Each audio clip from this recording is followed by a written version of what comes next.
Alrighty. Well, I'm gonna wait for some folks to step in. If not, then I'll just go ahead and get into it.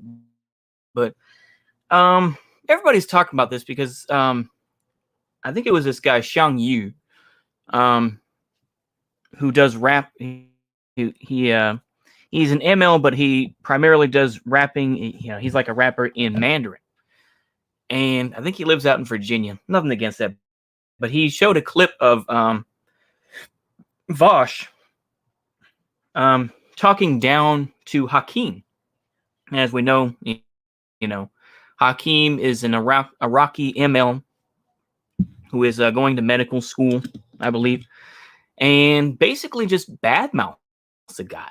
And is being accused of being a racist, this and that. I think eventually Vaush is going to... I don't think Vaush can just poof this away like the other ones. It's like he's had the black nationalist arc. He's had the tanky arc with, Caleb Mop and all this. I don't think he can brush this one aside as easily, though. His cockiness is going to catch up with him. And I really think that it's going to catch up with him very hard, So, yeah, man, let's go ahead and apologies for me just uploading this. I should have given y'all some warning, but you know what? I'm going to go ahead and just get into it. So let's go ahead and see what Vaush, I'm not going to even look at his bullshit chat, what Vaush says about Hakeem.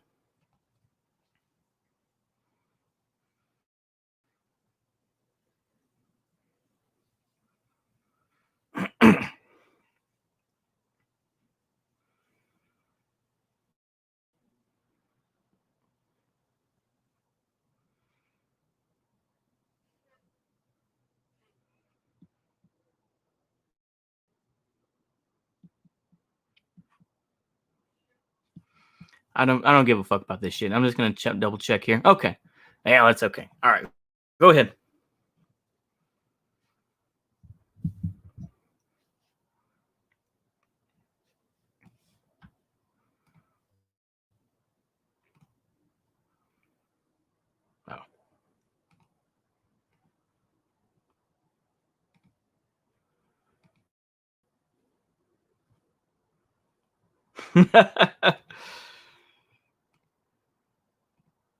Here we go. Here we go, folks. Oh, shit. Okay, there we go. Okay, let's get into it. Here we go. So now he's going to talk about what Hakeem says. An Iraqi ML who's going to medical school. Let's go ahead and hear what he has to say. Recently made a video claiming that Marx, Lenin, and co. would support Biden in the upcoming U.S. election. He claims to have shown this by quoting them himself. Let's take what he says, then. Firstly, clarifying my own position, it's essentially the same as Lenin's: strategic participation in electoralism for revolutionary parties in order to show the futility of electoralism with a prime focus on actualizing activities. Apparently, he's gone a lot of people telling him to read more theory.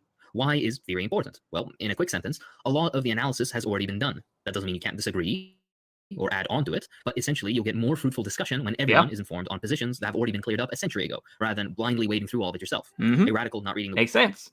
All right, go ahead. Wait, I don't like that language there. Positions that have been cleared up a century ago. Yeah. I don't really think there are hard answers to a lot of these questions. Bruh, here we go. Yeah, here we go with the poo-pooing away already. Oh, these things haven't been decided. Oh, you mean working with social democracy is not a thing, and other issues like that, they haven't been worked out? Yeah, they have been. Yeah, people have already died because of it. Go ahead. Is just as much a failure as it is. Anywho, he claims to have read theory now. So wait, what is that thing at the top? What did he say? What am I saying there? Wait, well, let's see what he has to say. If this is on stream, he's probably, god damn it, the fundamental position darting around to avoid having to present the full context. Okay, that's a little uncharitable. The entire video is Vaush's belief that Biden is supposedly superior to Trump. I will comment, as I'm not in the U.S. As an Iraqi, though, yeah, okay. So this is all the evidence you need right now to know that Hakeem is coming into this with the exact same biases that he's going to claim that I came into this with. Come on, man. Golly. He's got some biases, so I'm going to immediately discount what he says. Come on. Go ahead. If you're like, I'm not going to comment on the difference between Biden and Trump. Like, come on. You don't, either you believe, Biden's better and you don't want to get canceled by your tanky off. Bruh. No, because we know that Joe Biden is no different than Donald Trump. We realize that. I don't even care about this whole Supreme Court thing. I haven't talked about it because it's bullshit. But the thing is that Joe Biden is no different, 0% different than Donald Trump. 0. We are already seeing it with these leaked audios and everything else like that.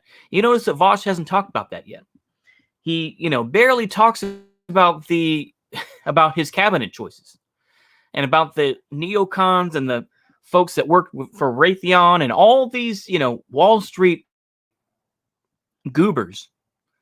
He has barely said a word about that. He's like, well, diversity is a good thing, but it's not really good when they're neocons and this and that. But it's like, he's so full of shit. Ah, damn, go ahead. Or you legitimately don't think there's a difference, in which case you're a cringe lord. Personal experience is that both are equally trash. There is no lesser evil here. Yeah, okay, yeah. Okay, so again, as far as I'm concerned, the opinion of somebody who unironically believes Trump and Biden are equivalent is worthwhile, is completely worthless to me. Absolutely worthless. Arrogance, just the arrogance of this guy.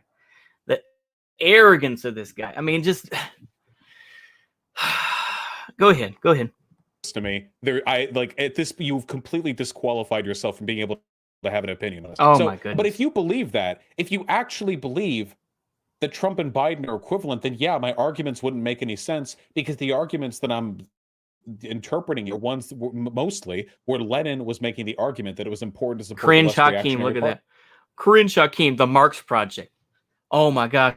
He's so cringe because he's an Iraqi and his family survived through war. But his opinion should be discounted because he doesn't agree with me because I'm so smart. God, I get why people hate Americans. I do get it. Once again, I will repeat this for the 1,000th time. I do get why people hate Americans. I do. But the LARP that people like Dark Synovia have, where it's just like, well, I'm going to call myself Irish now and I'm going to learn Gaelic because I'm not American. That's LARP. It's just like, just admit what you are and then we can have some sort of reconciliation. But it's like, when you have jackasses like Vaush who are just like, well, how dare they don't agree with me on theory. It just, go ahead. Party. Both Democrats and Republicans thoroughly agree. I'll talk about this a little more towards the end. Cool, nice fucking story. That isn't an argument. If you want to make the argument, it isn't. Holy shit, Vaush has become Molyneux. He has become Molyneux, not an argument. Yeah, Vaush is too insulated. He really is. He is very too insulated. Yeah, go ahead. Democrats or Republicans are equally for policy. You definitely can.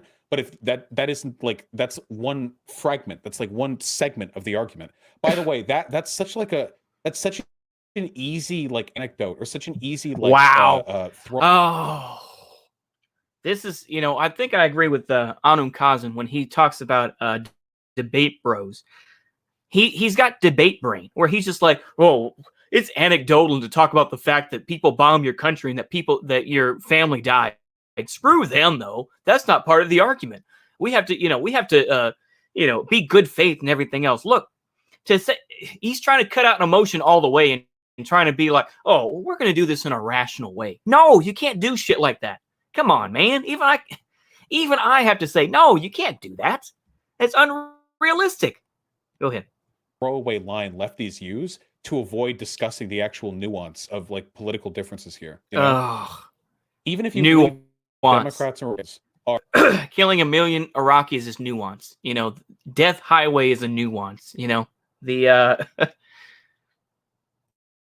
the fact that you can't get water to your home, in Iraq, it's just nuance. Hatib Hezbollah coming about is nuance. Apparently, it's just. Are you fucking kidding me? Holy shit! Are equal in foreign policy. What about their domestic policy? Oh my! He has just become destiny, hasn't he? Well, what about their This is whataboutism. That's what that's whataboutism. This is literally fucking whataboutism, where he's just like, whoa, what about their domestic policy? Were they nice to people? Oh yeah, George W. Bush was great on domestic policy. No. As far as I remember, because I was in school at that time, No Child Left Behind was a fucking failure.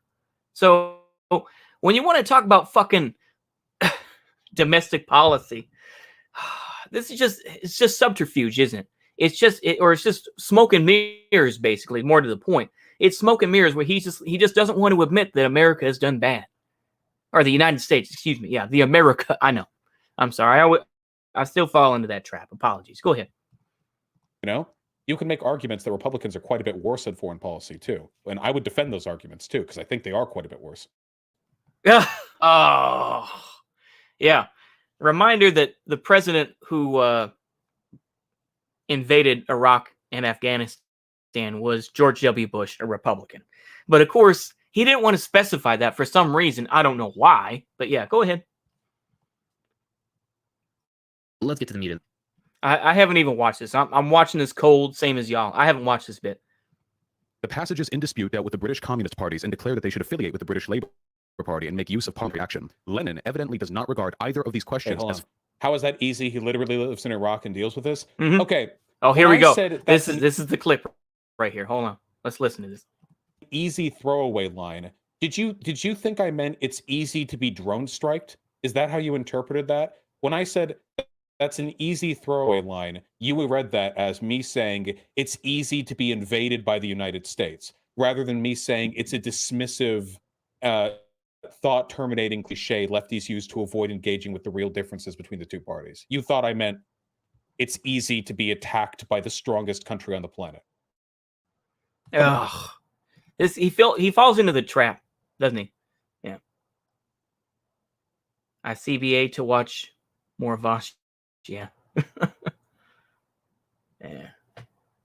Well, like I say, they said that they want, I try to give the people what they want. They said that we wouldn't do Vaush clips, but I would put commentary over it. So we're not going to watch every minute of this, but yeah, I did want to at least show this Autarky People's Republic. But I did say I wouldn't show any more Vaush clips, but I thought I would strike while the iron's hot. A lot of people are starting to talk about this, and I think that I wanted to at least dig into what he's actually saying. So but yeah, it is kind of hypocritical of me, but yeah. Fundamental. Indeed, he considers that they are a question of principles at all, but of tactics, which may be employed advantageously in some phases of the changing situation and discarded with advantage in others. Yeah, Vaush, the Iraq War is just merely an anecdote. Yeah. If your argument for the idea that Trump and Biden are identical is just one segment of George W. Bush was president. Why does it? See, the thing is, it's one thing to be trapped in like 2004 or 2016, but it's another thing to be trapped in these few months right here, where you're talking about Trump versus Biden. Biden voted for this, voted for the war in Iraq, idiot. Of their engagement, then yeah, like that kind of is. It's like it's not a full argument. Also, the Iraq War was started by Bush. I don't know what you're talking about. Like, what does the Iraq War have to do? You do realize that like troops were pulled out of Iraq over the course of Obama's presidency, right? Bush started it. Oh my goodness. Obama also promised that we would leave Gitmo, and that didn't happen. And troops were put back in to Iraq, you idiot. Oh, this is just pointless defense of the Democratic Party. It really is. Pointless. Obama ramped up the drone strikes. Yeah, Obama did continue it. Yeah, Obama fucking sucks. But are you going to make the argument that like the Democrats were worse on the Iraq War than the Republicans were? They were both bad. Why can't you just why do people want to defend the Democrats? I don't get this. Yeah. Bruh. Yeah, this is a bro moment. It is. This is just absolute bro moment. But it's like, how could you defend? Oh, go ahead.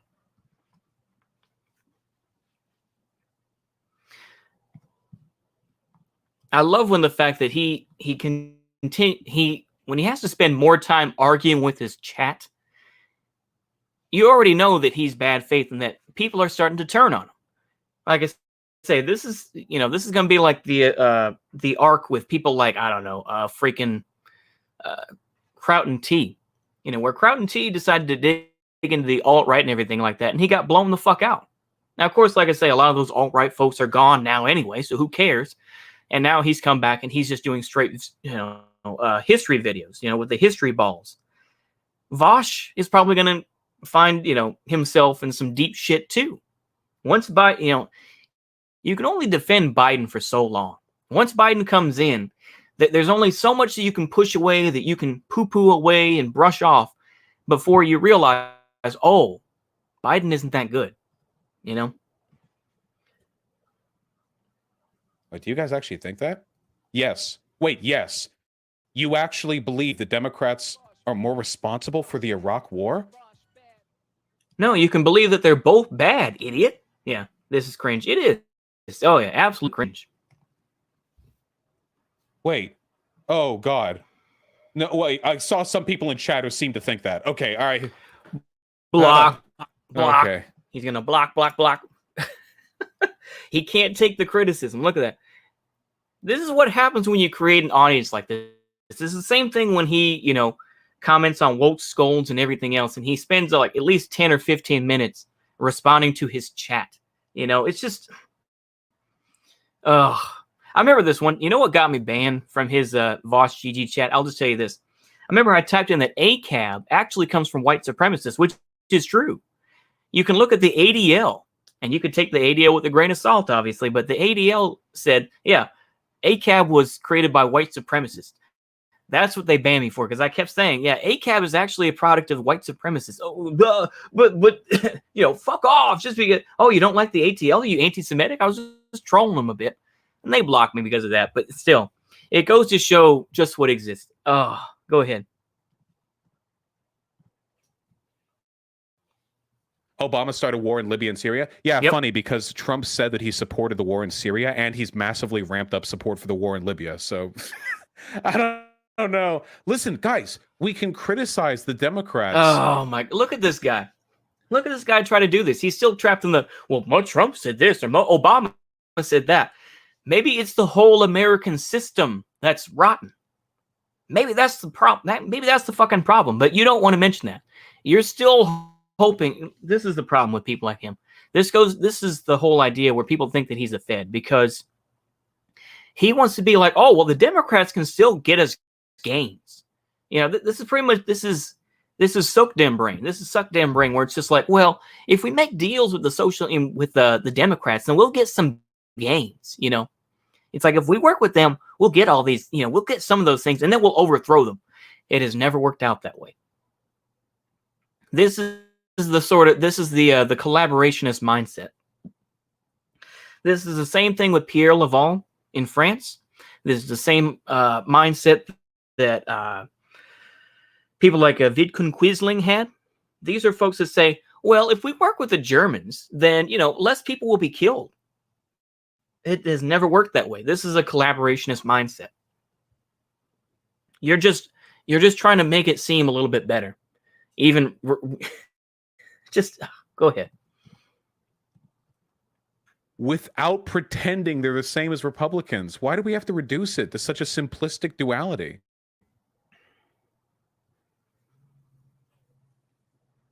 His first quoting of Lenin is out of context. He didn't even read the whole passage, which continues. The passages in dispute dealt with the British Communist parties and declared that they should affiliate to the British Labour Party and make use of parliamentary action. Lenin evidently does not regard either of these questions as fundamental. Indeed, he considers that they are not questions of principle at all, but of tactics, which may be employed advantageously in some phases of the changing situation and discarded with advantage in others. Neither question, in his opinion, is important enough to cause a split in the communist ranks. I'm even inclined to suspect that he has not been uninfluenced by belief that the course he has chosen is that which will appeal to the majority of communists and will therefore cement the largest number of them in united action. Is this actually going to be Vaush didn't give enough context to the quote to indicate that he was referring to the Labour Party and not the Democrat Party? As to the question of affiliation to the Labour Party, the thing is that what he doesn't mention, and I don't think what Hakeem mentioned, but I will mention, is that the Labour Party also supported the First World War. They support, once again, the Labour Party also supported racist measures and everything else. If you were more of a socialist, you would recognize that and not be an idiot. Question that may presently arise in similar forms for a decision by the Communist Party of Canada. Someone send me the link Lenin of the says, video. Sure. I'll send the link. Yeah, let me go ahead and drop it. I'll go ahead and drop the link. Luckily with Vaush now, he separated the video into bits. I think that makes it easier for getting advertising money. But yeah, just to let you know, he's got it all broken out. So this is where he talks to Hakeem at 2 hours and 36 minutes and 35 seconds. Oh shit, okay, sorry. But yeah, I'll go ahead and drop this in. No problem, Owen. There's a link. There's a link, and I'm not going to make memes about Vaush anymore, but I will talk about this clip because I think it is important, and I'll try to give him the benefit of the doubt, at least a little bit. Holy shit, this is a long bit though. Oh man, it's a long bit. Okay, we're not going to watch every minute, but yeah, we'll watch enough of it. Present to propaganda amongst them, provided communist freedom of action and propaganda is not thereby limited. When afterwards, in the Kremlin, I argued with Lenin privately that the disadvantages of affiliation outweigh those of disaffiliation, he dismissed the subject as unimportant, saying that the Labour Party would probably refuse to accept the Communist Party's affiliation, and that, in any case, the decision could be altered next year. As you can see, this is discussing the participation of communist parties, not the Democrats. Even if you were to appeal to the fact that it's coordinated. So, no, Hakeem is conflating two things here. The first quote where Lenin explained that he believed his participation in electoralism was just a matter of tactics and not principle, that one is relevant no matter what parties you're talking about. I appreciate that, Owen. Thank you. I appreciate that, Owen. Yep, not a problem at all. Not a problem at all. Have a good one. Refutation has nothing to do with the point that I was making. If you go further, yes, he does argue that communist parties should work with bourgeois parties so long as the movement and organization of the communist parties are not interfered with. But since that wasn't relevant to the argument I was making, I don't know how. That's just Lenin saying that, hey, if you've got communist parties hanging around, you should work with the bourgeois parties as long as it doesn't hurt the communist parties. But that's not an argument against my point. We don't have communist parties in the United States, or at least categorically. PSL doesn't exist. PCUSA doesn't exist. CPUSA doesn't exist. None of those exist, I guess, in Vaush's mind. Okay, go ahead. Go ahead. Ones which are incapable of being useful. Incapable of being useful. Ah, yes. Coordinated action between communist parties and the British Labour Party, you cannot ignore that the principal ingredient, we can say, is the presence of the Communist Party. Secondly, the British... No, the principal ingredient relevant to my point was just his argument that voting is not a matter of principle and only tactics. That's it. That's the only argument that I was making. You quoted me. That was the point that I was making. And even if it was the entire point, that's not a counterfactual to any of the arguments I'm going to make here. The Labour Party was far more radical than it is now. And the comparison is just inadequate. I'm not talking a degree or two. I mean, far more radical. Yeah. More radical than any left party in the vicinity of power in the imperial core. But you don't just need to hear it from. How about we hear it from? Can somebody in chat do like a ticking, like we can tick off all the times that he's going to the Labour Party was more left-leaning than the Democratic Party? Bruh, look at this guy. Vaush, Obama was the king of drone strikes? Nope. Donald Trump ramped up drone strikes by like 4 times the rate. He's done more drone strikes in his 1 term than Obama did in his 2 terms. So Obama was the king of drone strikes. And then Trump just fucking flew past him. Trump surpassed him in every way. Vaush getting called out, Dems want war, Trump is stopping war. Yeah, dude, Trump is totally stopping the war by not pulling us out of Afghanistan over the 4 years, facilitating conflict between... Yeah, we'll wait for Biden to pull us out of Afghanistan or Syria or wherever else. I'm sure that's going to happen. I'm sure that Biden's going to do that. Especially when he says, come on, I'm not some progressive like AOC and all that other leaked audio that he had. But, I'm sure that Biden's going to do that. I'm sure that the left is going to bully Biden. Our allies, allowing ISIS to flourish by pulling our troops out from fucking allies with the Kurds in Rojava and supporting Saudi Arabia's fucking genocide in Yemen. Yeah, dude. Oh, please.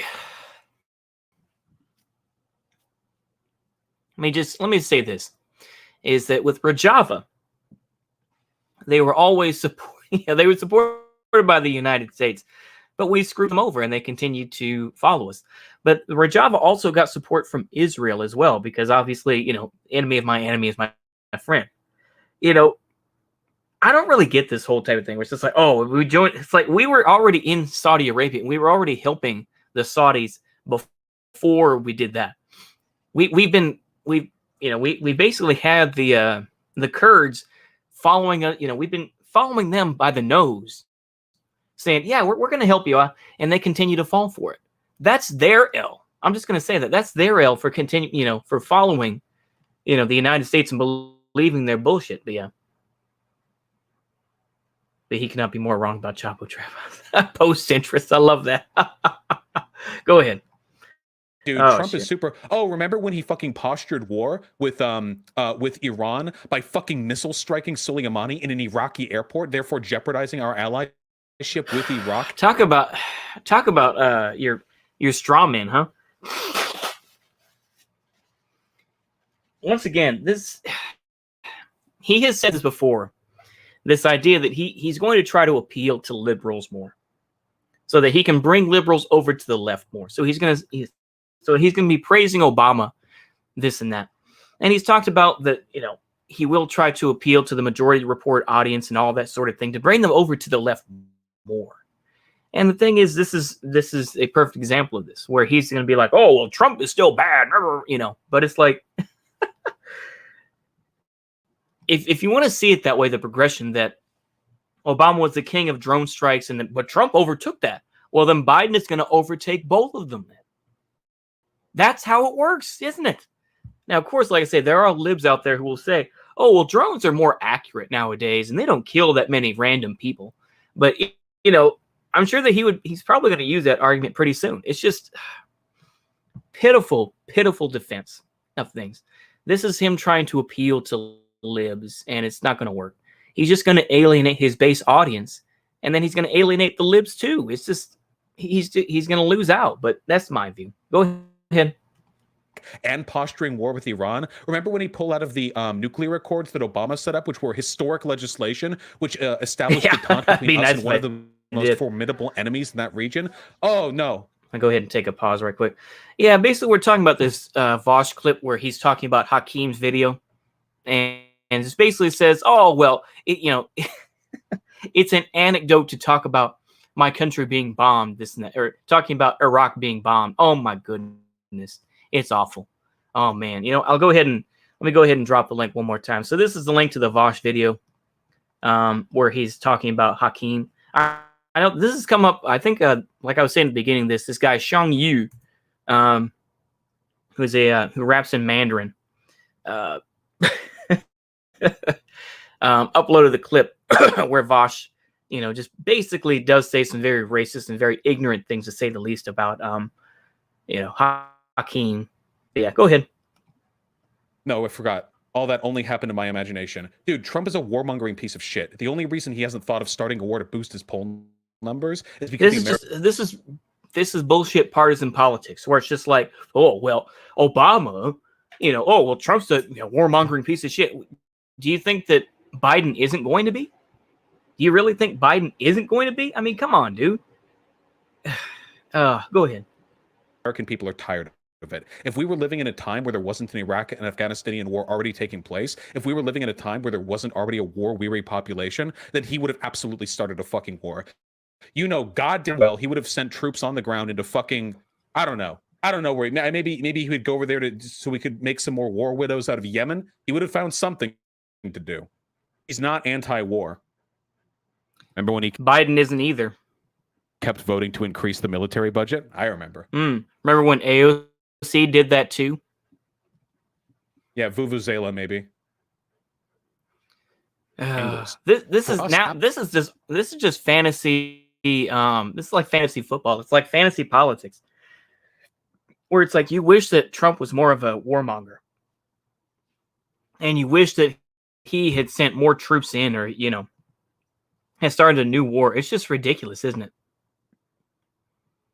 It just go ahead.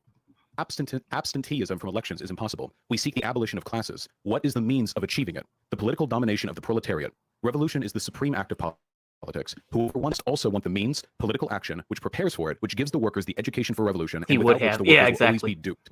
So Engels argued that mobilizing through bourgeois he does. He really does. By proletariat could be educated on the circumstances of the class consciousness. He's taken Engels out of context with this quote. Again, this would be evident if he quoted the entire passage, which I'll do in a second. Interestingly, Vaush outed himself as not actually having read theory here, and just quote mining. Shit. I know this because this quote is a garbled mess of a speech Engels gave titled "Apropos of Working Class Political Action." The version of the quote he got is, word for word, a summary from this article from the International Socialist Review. If he actually would have read the work himself, he would have quickly seen that, like Lenin, Engels advocated for voting for a workers' party, not a bourgeois democratic party. That's not... Let me say this before we jump into that. is Vaush has said on his stream, and I know that I'm just speaking about this on a larger issue of YouTube drama here, but it's like he has still admitted that he is friends with Xander Hall. And Xander Hall, of course, has now said that he is no longer a socialist because he doesn't like the use of the term gusano. You know, and he has said that he's not friends with Destiny. That Vaush has said this. I remember I uploaded that clip of Vaush drops Destiny. And so he has said that he dropped Destiny. He's never been friends with him. But he says, I am friends with you, though, Xander Hall. A guy who says that it's racist to use terms like gusano, this and that you shouldn't use them. Because, you know, my ID poll or something like that, you know. And I think even Ewoks Unhinged, I think B-Level was talking about this. So it's like, this is the crowd that he runs with, you know. When somebody like Engels has a passage where they make an argument and they say voting can be important because it gives you an opportunity to radicalize the proletariat by participating in bourgeois electoralism, it is not a counter-argument to point out that they were referring to a more left-leaning party than the one we have available to us. That's not a counter-argument. The logic remains true. And we know it works because Bernie Sanders, by participating in the Democratic Party rather than just... Bernie Sanders lost. You're an idiot. Bernie Sanders was always a suck-in. Also, when Bernie Sanders took the L, did he try to fight back against the DNC? No, he didn't. He took the L, and then he was just like, I like Biden. You know, you should vote for Biden. You should go out there and vote for Biden because I say so. I'm sorry, that kind of went British there, but it's like, that's what he did. And it showed that he is an insider politician, which we've all known. He tried to play the game back in the 80s and went to the Soviet Union and all that business and try to call himself a socialist or something like that. But it's like, now what is he? Now he's talking about, well, we need to support Biden. We need, you know. So no, it's just a straw man to be like, oh, well, you know, Bernie Sanders did this. No, he didn't. Yeah, Bernie Sanders is not Workers' Party. Yeah, he really isn't. Yeah. Hope he doesn't respond to. Oh, you know, Hakeem probably will. But yeah, Bernie not only took the L, but also he really did. He really did. Remaining an independent senator, radicalized millions of people and moved the discourse left in the Democratic Party. He moved them left. We're going to have to wait and see with Biden. But I have a feeling he's not going to, you know, Biden gave lip service to these ideas. As we've seen from the leaked audio when he was talking to black folks, he's not going to change anything about police. He's not going to do anything about, like I said, I thought about doing a separate video on this, but I did want to mention it, is it takes time for people to finally wake up and realize, you know, and to actually come up with a coherent coalition party to fight against the other party. You know, it took until 2017. It took a year into Trump's presidency before you had Charlottesville, you know, in August of 2017, before that whole thing collapsed in on itself. I don't know how long it's going to take before people realize that Biden is not going to do anything. He's not going to give free health.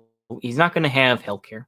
He's not going to provide, you know, some sort of, you know, free college or something like that. He's not going to pay off college debt. He's not going to. And when people finally wake up and realize that, and realize that neither party is going to do anything, then you're going to have issues. And idiots like this guy are going to continue to be like, no, you need to support the Democratic Party because they're slightly better. Democrats can change the, you know, it's collaborationist mindset. That's all I'm saying, is that he has a collaborationist mindset where he's just like, well, if we do things this way, and if we work with the enemy, if we work with the Democrats who do bad in their own way, if we do that, then somehow if we get the crumbs and that somehow helps people. Just ridiculous. Yeah, Biden did say nothing will fundamentally change. Yep, exactly. Love fascism, exactly. Shifting his narrative, he got so much whoop ass by Hakeem, and more it's on his way. Exactly. It's ridiculous. It really is. What about evidence?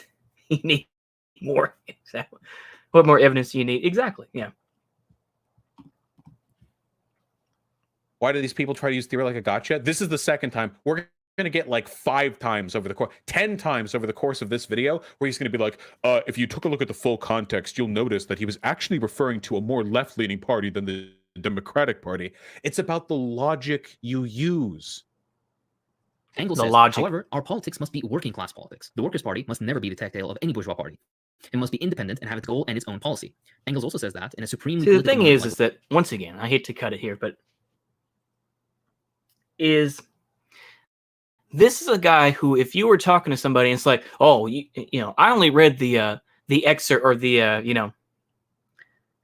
excerpt of a study on transgenderism or something like that, he would go nuts on this guy and say, why did you just read the excerpt? Why didn't you read the whole thing and find out about this transgenderism or that transgender, you know? But yet he doesn't want to use the whole quote of Lenin. This is the hypocrisy that he has, at least in my opinion. Go ahead. To preach abstention to them is to throw them Sounds into like elitist and claim read theory. Yeah. Today we can turn the statement on its head and say that Vaush's push for people to participate is doing the exact same thing, throwing them into the embrace of bourgeois politics. No. He was making that argument because he didn't want any of the existing Workers' Party to be neutered. My argument had nothing to do with the viability, strength, or organization of the Workers' Parties, because in this country it is mathematically impossible for third parties to flourish. There is no communist or Workers' Party to sabotage. In the case, in their time... Yep. There's no PSL, there's no PCUSA, there's no CPUSA. None of those parties are viable in his opinion. As he said, he didn't even want to mention them, though. You notice that? He didn't even want to mention them. Which goes to show how disingenuous he is. But even so, he's just like, we have to work with the Democrats, even though they're not going to do anything for us, but we have to work with them.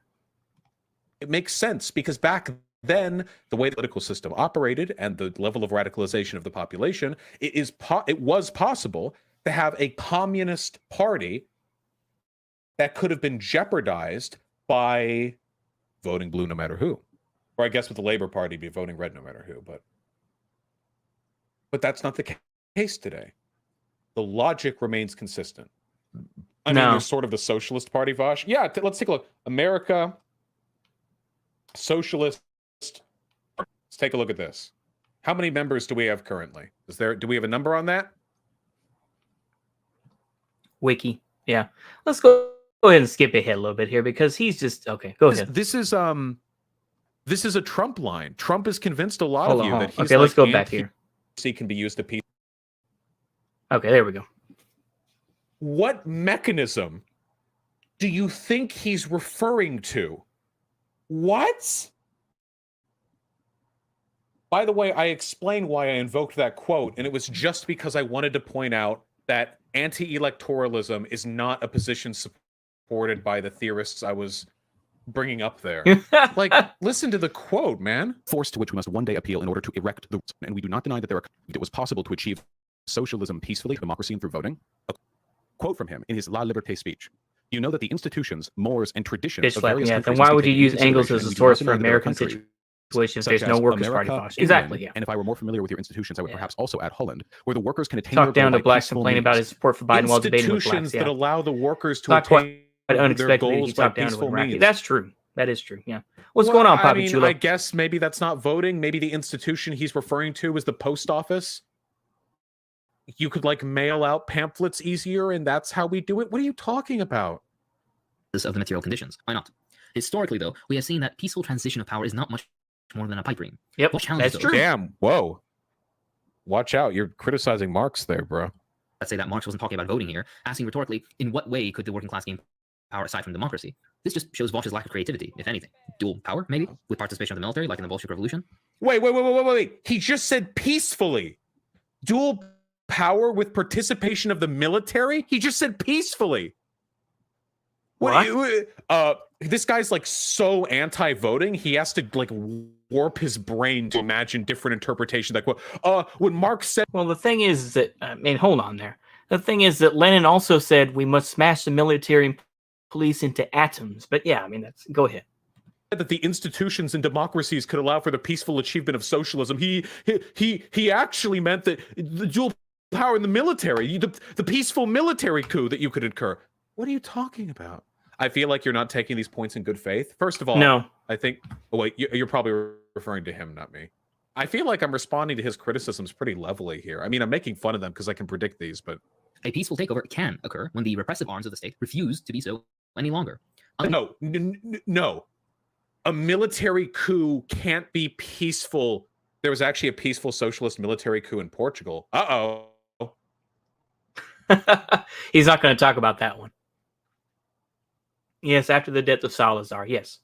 The Carnation Revolution, I assume we're referring to? I've heard of this. I read up in it. A military coup in Lisbon which overthrew the authoritarian Estado Novo. How's it going, Sunken Is this Policy? peaceful in the sense... It's been a while. It's been a while. Yeah. Been late to your recent streams. Nice to make it for this one. Oh, yeah, no problem. Yeah, he's just making up things. Marx was obviously wrong about that, for the most part, at least right now. Yeah. Saw this live. It was fucking brain dead. Oh, yeah. I try not to watch his streams that much. I don't have it in me to do that. Yeah, Vaush is being a chauvinist asshole. Oh, yeah. What does he say Lyndon Mao would have voted for Biden when he doesn't respect either? Yeah, he does. Yeah, he really doesn't. Yeah.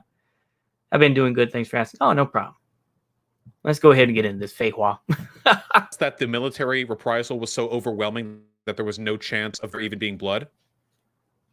Yeah, bloodless doesn't mean peaceful. The name arose from the fact that almost no shots fired. Listen, when Marx for peaceful means, I really don't think he meant a military coup so overwhelming no shots were fired. I mean, it's cool that no one died there, right?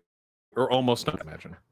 Okay, why doesn't... Shut it off, Vaush. This is dumb. Nope! You motherfuckers keep spamming me in my emails, so this is what you... Why doesn't he... Okay, so why did...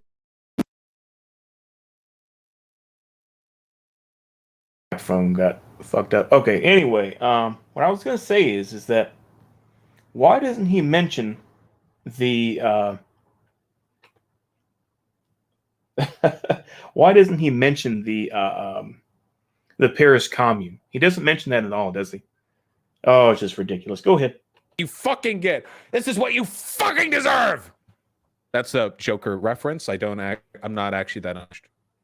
He could have been referring to unions and workers' councils, not necessarily voting. Comrade Yamada, I'm going to kill myself, and by myself, I mean I'm going to fuck your mom. Okay?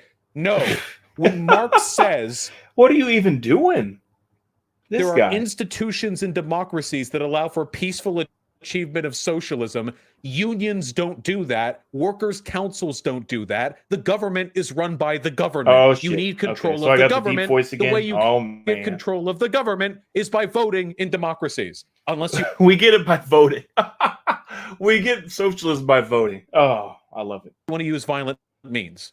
Well, I mean, it gets more complicated than that. But when come on. Marx was saying that democracy can be used to achieve socialism. I disagree with him. Why do we have to pretend that is what he was saying? The thing is that, yeah, you referred to Marx. Why don't you refer to Lenin? And why don't you refer to the actual history where, once you have the revolution, you have the Bolshevik Revolution, and then you shut down the parliament from from Kerensky and all those other folks, literally locked them out of the parliament, or the Duma. I think it was still called the Duma at that time. Locked them out of the Duma. And that led to the actual Russian Civil War. Now, correct me where I'm wrong in my history and just say, okay, you can put me down and say, okay, that wasn't completely right. But it's like, bro, come on. But yeah, he used to be such a smart guy. What the fuck happened? I don't know, man. Just crazy. Yeah, the CNT would like to have a word with Vaush. They would. Absolutely ridiculous. Yeah, we will vote the Tsar out in November. Exactly. Happened here or there. Bourgeois democracy isn't the only thing meant here, and voting for the Democrats sure as hell isn't going to result in a peaceful... I appreciate the irony, by the way, that when it comes to Lenin saying that they should support the Labor Party over the liberals, Hakeem's going to be like, he said Labor Party, not Democrat. But when Marx says that democracy can be used to peacefully attain socialism, he has to bust out the fucking calipers to start drawing out equations on his fucking paper so we can explain how this doesn't mean voting. Oh my goodness. This is okay. So this is Marx versus Lenin. Is that the whole idea? Where it's like, well, Marx said this, but Lenin said that. I mean, just like, okay, Lenin actually did revolution versus Marx just had the Paris Commune. So it's like they're not really comparable. And I know that one comes from the other, but it's like I don't know. Maybe I'm being kind of cringe. Go ahead. Transition to socialism, even though he isn't arguing this point. I hope. This leads to another point that, hey, Marx could be wrong at that one instance. He isn't a prophet. He was wrong in other things. He was just a man that analyzed the situation and came to a particular conclusion. In other instances, he believes it can happen by force. Unsurprisingly, it changed based on the conditions. Regardless, we're not talking... Whoa. You mean the approach you should take for achieving socialism in different countries depends on their material conditions? That's an interesting piece of information. About a peaceful transition to socialism. Okay. We're talking about All right. doesn't support any of his arguments. Also, I believe... my God. The only reason I brought that up was to sorry about that. accost anti-electoralism. Hakeem, you can't bring up points that I make. Postmodernist, market socialist, and exactly. Argument X and then say that it's wrong because it doesn't support argument Y. Although I may be mistaken, that Vaush didn't advocate for revolution. So why does all this matter? This makes the point even more moot than before, even if it's out of context quote money. Wait, I'm not trying to get myself I'm not trying to get fed or nothing, but I am very much of the opinion that it is that violence is the catalyst which will allow socialism to flourish. Defensively, we have to defend ourselves against a fascist coup. Defensively, theoretically, theoretically, I think in Minecraft that's the only way, in my opinion, theoretically. Come on, man. He goes on to requote that same quote from before about Lenin's conversation with Pankhurst, and again, grossly misrepresents Lenin's opinion. He tries to justify this by saying that a Biden presidency would have a higher likelihood of radicalizing Democrats. Nope. How?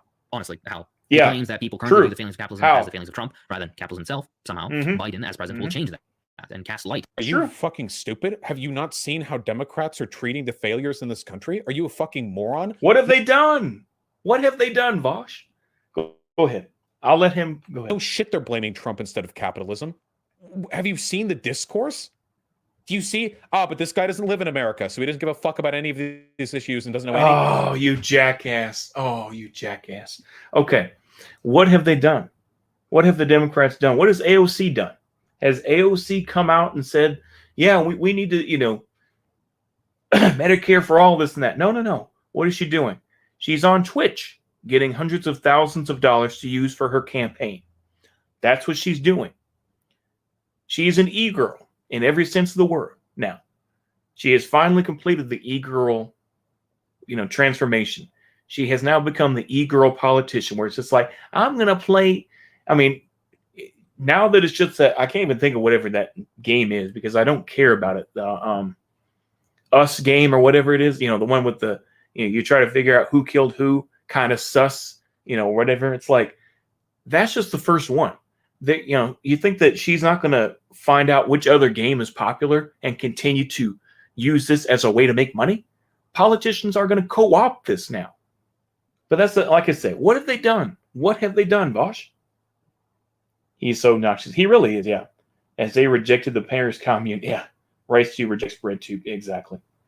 You got to be especially disconnected from reality if you expect an Iraqi to give a fuck about holding together American hegemony on the global stage. Exactly. Among Us. Yeah, you're right, Papi Chulo. Excuse me. Yeah. Thank you. I appreciate that, though, Papi Chulo. Yeah, it is Among Us. Yeah. I just don't care about the game. I just think it's gay. But yeah, Hakeem doesn't care about the USA. Where did that come from? Exactly. Why should he care? He's Iraqi.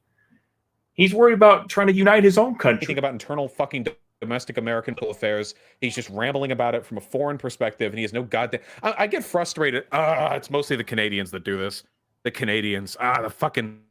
At least they're against our border. Upon those blinded by Trump's incompetence to see that it truly, like a bad Scooby-Doo episode, was capitalism behind it all along. That's all fair and good, but something from being radicalized when Obama was in office. Or Clinton. They did. That's why... They That's did. Why after Obama left office, Bernie Sanders was the second runner-up. Once again, all I have to do is take out this linchpin of Bernie Sanders and say, what has Bernie Sanders done? What has he done?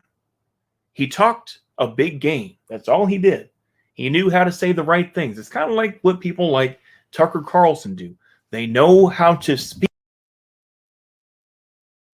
This mic anyway, but they know how to speak and they know how to say the right things to get people aligned. They don't give a shit about what actually happens.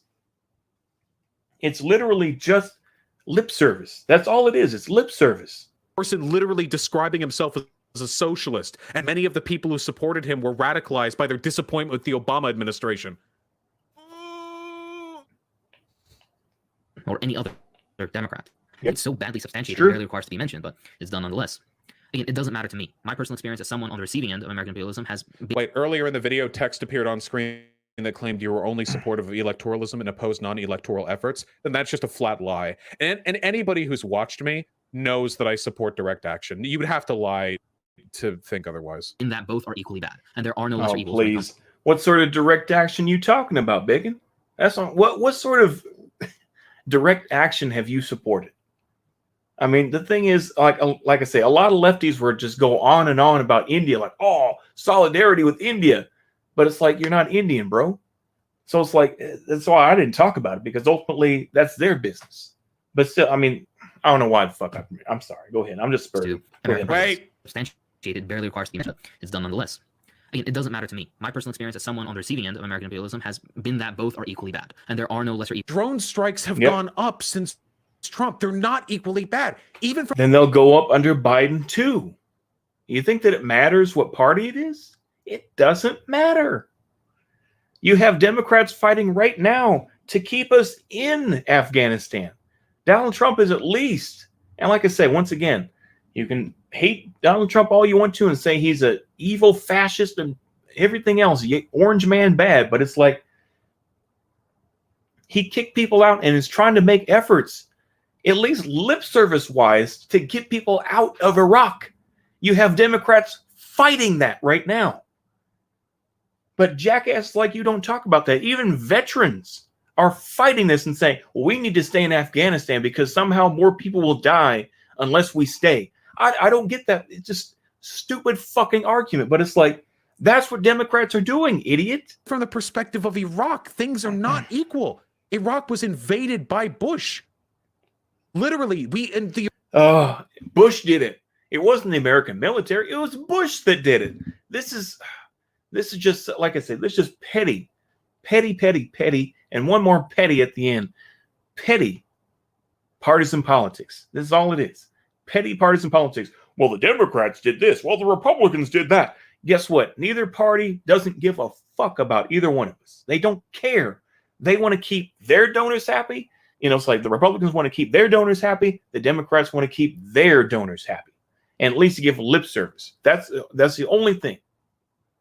They don't care. Iraq, the Neither one of them invasion do. of Iraq was propagated off of a campaign for Bush to consolidate military power after 9/11. Yep. I think drone strikes going up because of him pulling troops out of the Middle East because to still have the same military presence with less troops is likely takes more strikes. Yeah, exactly. Yeah. Chaz was bound to fail. He is an empty zone with no resources. Yeah. Great and functioning society. Geography matters. Yep. That is true. He at least could have been there to offer support to his comrades. Exactly. But he won't. And Obama continued at your point. Do you think starting a war and being handed a war and not pulling us out of it are the same thing? Wait, Obama didn't pull us out of Iraq or Afghanistan or pulled us out of, even Guantanamo Bay. He didn't do any of that. And they, like I say, once again, under Obama's presidency, more specifically under Hillary Clinton, they started the war in Libya. After they came in and said, he came, we came, we found him, he died. And all that whole episode of showing, this whole thing and starting the Syrian civil war as it exists. And of course, like I say, the United States now, it's between Turkey and Egypt. That's basically what it is as far as I know. I haven't looked up recently what it is about Libya. Apologies. But as far as I know, that's what it is. It's really between Turkey and Egypt. Egypt says, hey, don't fuck with our borders. Leave us the fuck alone. Turkey is just, simply playing the game. Same thing with Azerbaijan. They're just trying to create some neo-Ottoman empire. But anyway, that's a whole other issue. Go ahead. I'm sorry. I can't believe you people are putting me in a position where I have to explain how Obama wasn't as bad with Iraq as Bush. Are you kidding me? And also, under Obama's administration, they started they started the camps that they put the immigrants in. This is where the infamous camps came from. Obama and Biden created that. But of course, like I said, once again, it's just ridiculous. Go ahead. I love to hear this. He's going to defend Obama to try to, he's going to try to bring in the libs. He wants to influence the libs. And we're not going to own the libs anymore. We're going to influence them. We're going to make friends with the libs now. That's what we do in 2020, apparently. That's what we do in 2021. Genuinely believe that starting a war and continuing it for 7 years off of pretenses that were completely false, completely blackbagging the entire fucking media to facilitate a multinational invasion of a country that did nothing is comparable to how Obama handled Iraq. Am I defending Obama? No, Obama sucked. But do you really think these are the same? I mean, he's talking about minuscule differences. These are minuscule differences between Obama and Bush. They really are. Because like I say, it's just, he's really trying, like I say, I can't even begin. I really can't. Oh, just absolute cringe, yeah. Vaush is absent from material reality. He focuses on bourgeois parliamentarianism and thinks that socialism will be created. Yeah, he really does. Yep. Oh, yeah. And no problem, Libs, no 1975. Enjoy. I feel like this is actually one of the This is actually one of the greatest victories of the Trump administration. A lot of you actually bought the idea that Democrats are worse on foreign policy. That's like, I don't know if this is like a Tulsi Gabbard, like trickle down brain rot or whatever. I mean, it's really complicated. Like Obama did a lot of. Wait until I want to hear this a year from now when Joe Biden has been in office. And we're going to see how Democrats are so much different than the Republicans. I do want to see that. I cannot wait now. I cannot wait. Really fucked up things. I'm not saying he was good by any means, but when people boil it down to Dems being equal to or worse than Republicans on foreign policy, yeah, a lot of the problem here, the people who say this, they were children back in the years. But this is, yeah. Let's talk about Jimmy Carter and his role, and they had some. Yeah, Jimmy Carter sure did have some good policies, back then, didn't he? Mm-hmm. Yeah. Bill Clinton getting involved in the Yugoslav wars. I mean, and using depleted uranium and using white phosphorus. Yeah, that was good foreign policy, wasn't it? That was some excellent foreign policy that Bill Clinton did. Ain't that something? Oh, no. You jackass. This is a Trump line. Trump is convinced a lot of you that he's like anti-intervention. It was in elementary school and high school, yeah. Hakeem was literally against the Hong Kong protests. Yeah, he's a fucking dude. Fuck the Hong Kong protests. Who cares about the Hong Kong protests? There are talks right now, and who knows how realistic it is, but the Hong Kong protests have spurred this immigration where they're going to bring Hong Kong Chinese residents into the United Kingdom and the U.S. Complete fucking LARP. But still, this is what people have talked about. They're going to bring in more Hong Kong Chinese citizens. This is, Hakeem doesn't give a fuck about imperialism as long as China's the one doing it, okay? Oh, fuck off. Fuck off. What?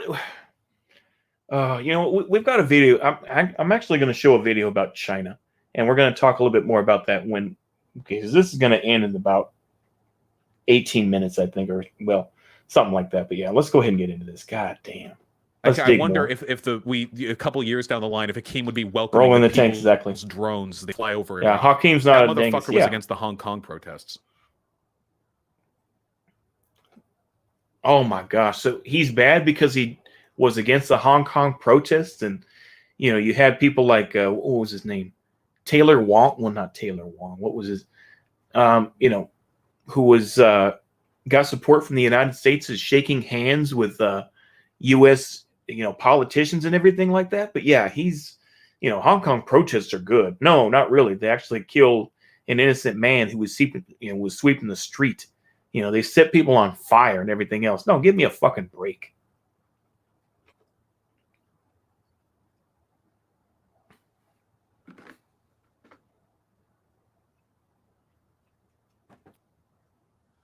What's your gripe with Obama? He has good reasons for being against it. No.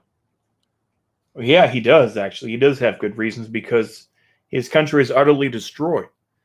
As I think that even Hakeem has mentioned in the video, although he was being very succinct about it, is that he was kind of saying is that Iraq is controlled by Iran in many ways. And it's like, he mentioned Soleimani and everything else like that. But I think what he's upset about, and I think, rightfully so, is that Hakeem is upset that, I think he was talking about tomatoes coming from Iran and everything else. It's that Iraq is controlled by Iran. And he has a point because obviously I think, double check with me on the numbers, but I think that Iraq is a mostly Shia nation. It's a Shia Muslim nation. Let me see here. Iraq.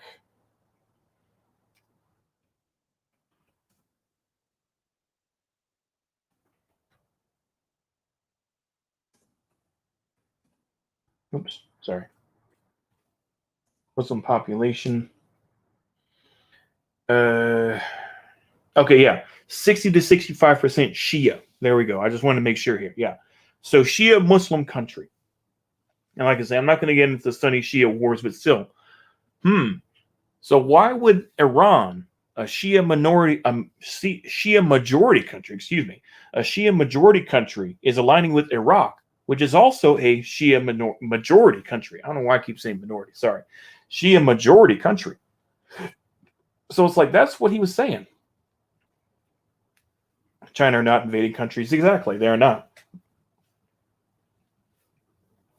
But yeah, I mean, it just evils when it comes to American presidents. Also, about infiltrating the Democrats, you do realize that capital is still in power in the U.S., right? They'll shoot you like they shot Luxembourg and like before you ever have a chance at destabilizing capitalism or the power of the bourgeoisie in the United States. Infiltration within the Democrats is more of a conservative, evil, Jewy communist trying to get rid of our freedoms argument than any actual strategy. Again, Lenin advocated this in a party far more radical than the Democrats. One that he did it again. Do another count. Represented the workers, so to speak. The Democrats objectively don't. So what exactly are you advocating for? What? Holy fuck, this kid is so dumb. Okay, how do I even... First of all, you don't just jump from voting for Biden to socialist revolution. You use the platforms that you're given to advocate for the things you can. Oh my goodness. And what is he doing, huh? I think it would be much easier for us to advance the radicalization of the workers. He's also opposed to U.S. If we had politicians sympathetic to our cause, he's also opposed to U.S. imperialism against Iran. Than if we didn't. That is true, Poppy Chula. Yeah, I was just pointing that out. Like I forget where that came from, but yeah, I think I was just saying that because it's like it just doesn't make any sense to me. But yeah, he's talking about Iranian imperialism, but yeah.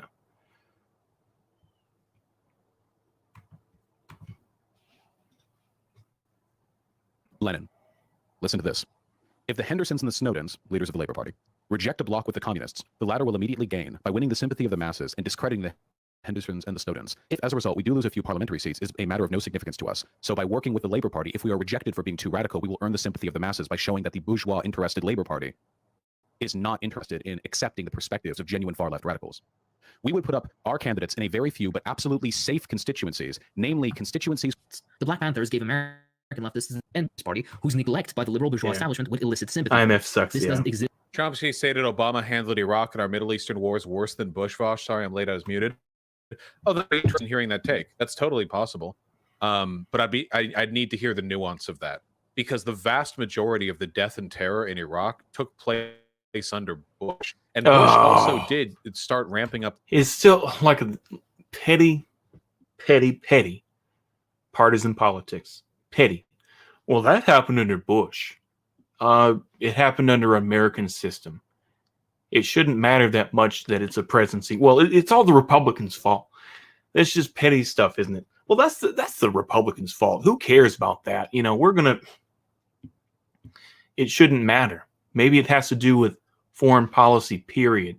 It shouldn't matter whether a Democrat or Republican does it. Maybe it just is bad, you know, and I think that's what people are saying. But yeah, go ahead. The use of strikes towards the end of his presidency.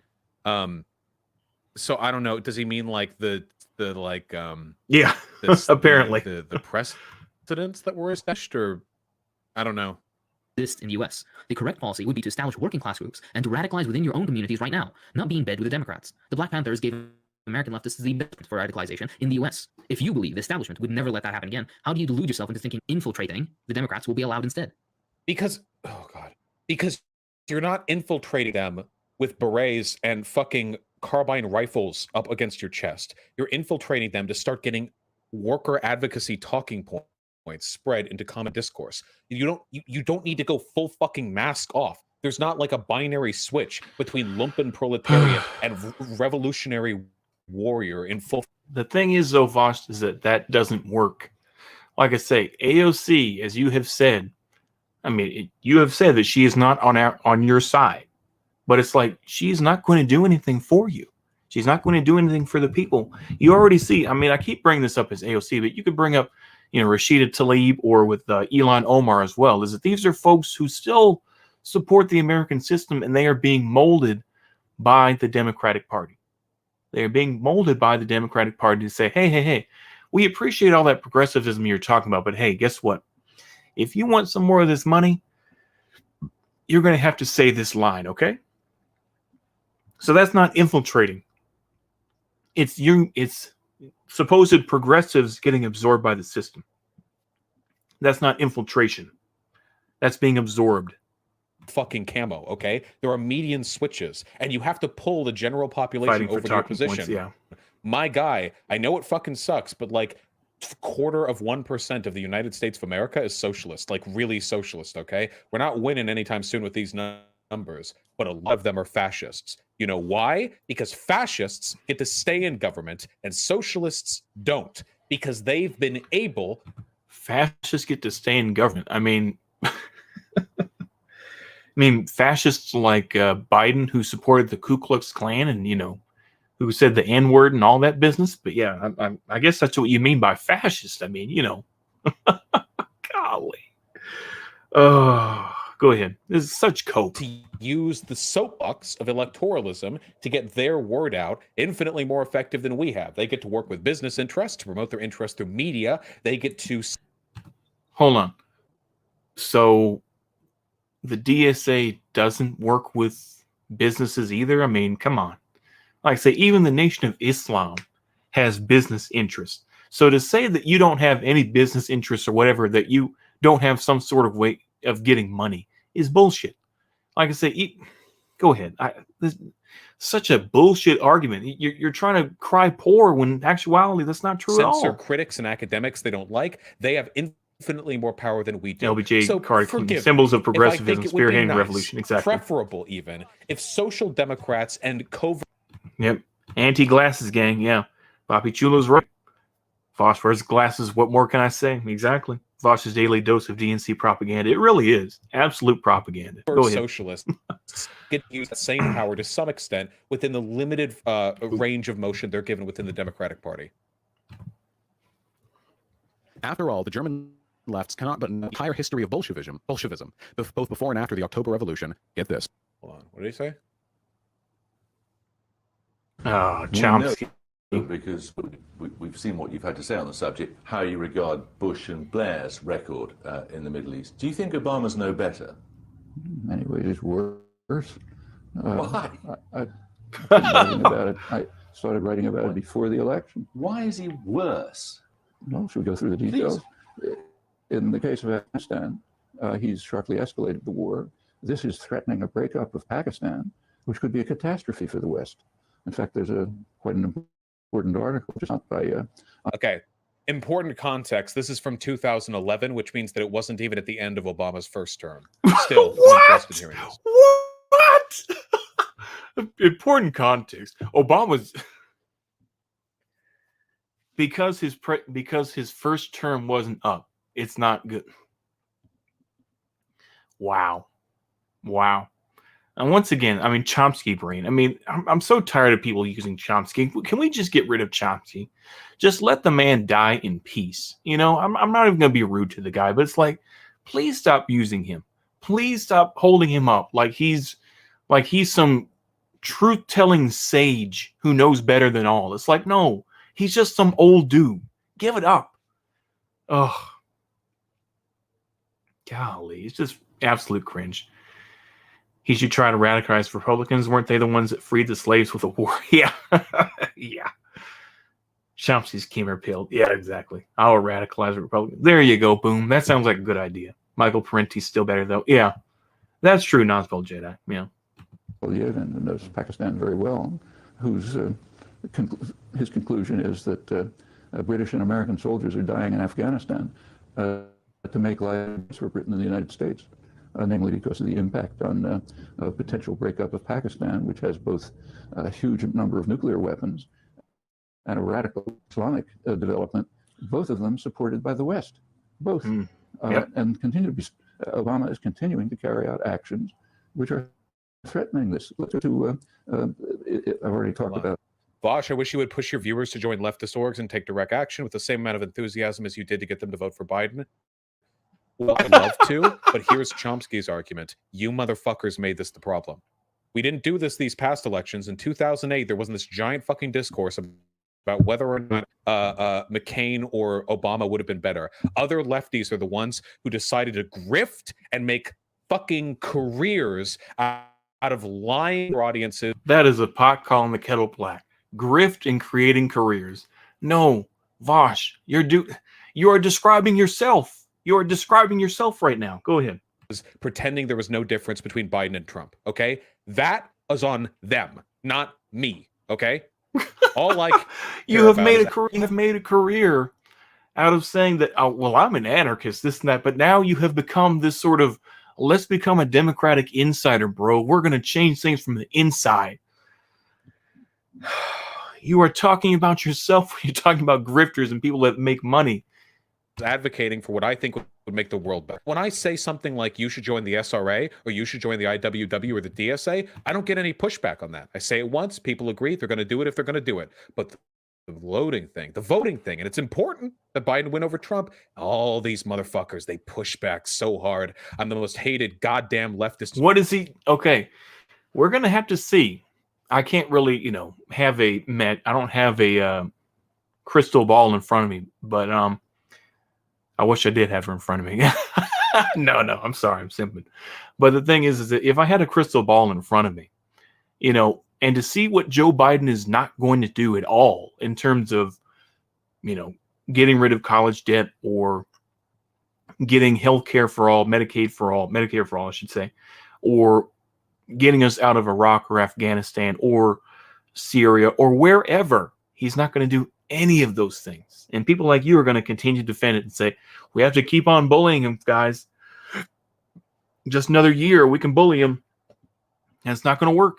YouTuber, and it's not for any of the stupid shit that I've said and done. It is because I want for Biden. That's what pissed them off. 98% of the anti-me hate online, 98% of the shit that I get from leftists, it's because of people who don't like the fact that I call them out for their dumb fuck arguments about not voting for Biden. And I'm going to hold it against them until I die of spite, too. How much harm do you think the Bernie or Busters have done to the left in total? Here's the thing. How much harm have they done to Biden? Almost none. How much harm have they done to the left? Infinite. Everyone's IQ's dropped. His attitude toward Egypt, the usual one. Follow the usual game plan, which I mentioned. Let's take Israel-Palestine. I mean, his position is shocking. He's refused to do. I mean, there was just a UN Security Council resolution a few weeks ago. Okay, I don't care anymore. Oh, I love that. Full of instances of changes in tack, conciliatory tactics, and compromises with other parties, including bourgeois parties. So this lays distinction that others might find as an excuse to ignore these arguments. Lenin advocates not just for working with reformist parties, but even at times bourgeois parties, which the Democrat and Republican parties both are to varying extents in different ways. He continues to mention that Lenin said both before and after the October Revolution is full of instances of changes of tack, conciliatory tactics, and compromises with other parties, including bourgeois parties. Vaush interestingly mentioned that when he was talking CT about these conciliatory tactics and compromises. And when Lenin was talking about it, he was talking about workers' parties instead of voting for those parties. Happening between the Bolsheviks and these other groups, meaning a revolutionary working class party drawing concessions with certain bourgeois groups. The failure in understanding seems to be the same in each quote. All these misquoted bits of text come from the same fundamental position. They're a communist party or other working class organization. I just want you guys to know that I addressed all of the criticisms that he's making right now, by which I mean the same criticism he's going to repeat over and over in the original video. Of some form that is present, active, and attempting to increase its reach. This does not exist within the United States. He reads these quotes, but doesn't seem to actually understand what is being said. Call it liberalism, whatever you call it, it's a wrong reading of Lenin. He's so smug. I point all of this out. Did he not actually watch my video? I explain all the arguments. Hey, Kanye, what's up? Oh, yeah. I'd like to read out one more second, this time from Engels. In France and Belgium, where the bourgeoisie rules, keep in mind this was like 140 years ago, the communists still have a common interest with the various democratic parties, an interest which is all the greater the more closely the socialistic measures they champion approach the aims of the communists. That is, the more clearly and definitely they represent the interests of the proletariat and the more they depend on the proletariat for support. In England, for example, the working class Chartists are infinitely closer to the communists than the democratic petty bourgeoisie or the so-called radicals. The Chartists were a workers' labor movement. In America, where a democratic constitution has already been established, the communists must make the common cause with the party which will turn this constitution against the bourgeoisie and use it in the interests of the proletariat. That is, with the agrarian national reformers. He is actually advocating for communists to throw their weight not behind parties, but behind parties which best represent the proletarian interest. Continuing this trend. But Vaush, he wasn't referring to the Democrat Party. He was referring to workers' parties. He yet again completely misunderstands Engels, even going as far as to say that Engels advocated for communists to not throw their weight behind communist parties, but parties that best represent the proletarian interest. Vaush, read the quote again, for the love of God. Engels specifically says the communists still have a common interest with the various democratic party, meaning an organization of communists, not individual communists. He's advocating for groups and parties to back certain other parties at specific times in strategic movements to further the revolutionary cause. What does backing mean? Your political parties. It means voting, you fucking idiot, among other things. If Engels says the communists must work to support other worker-aligned parties, what do you think that support means? What, to fund them?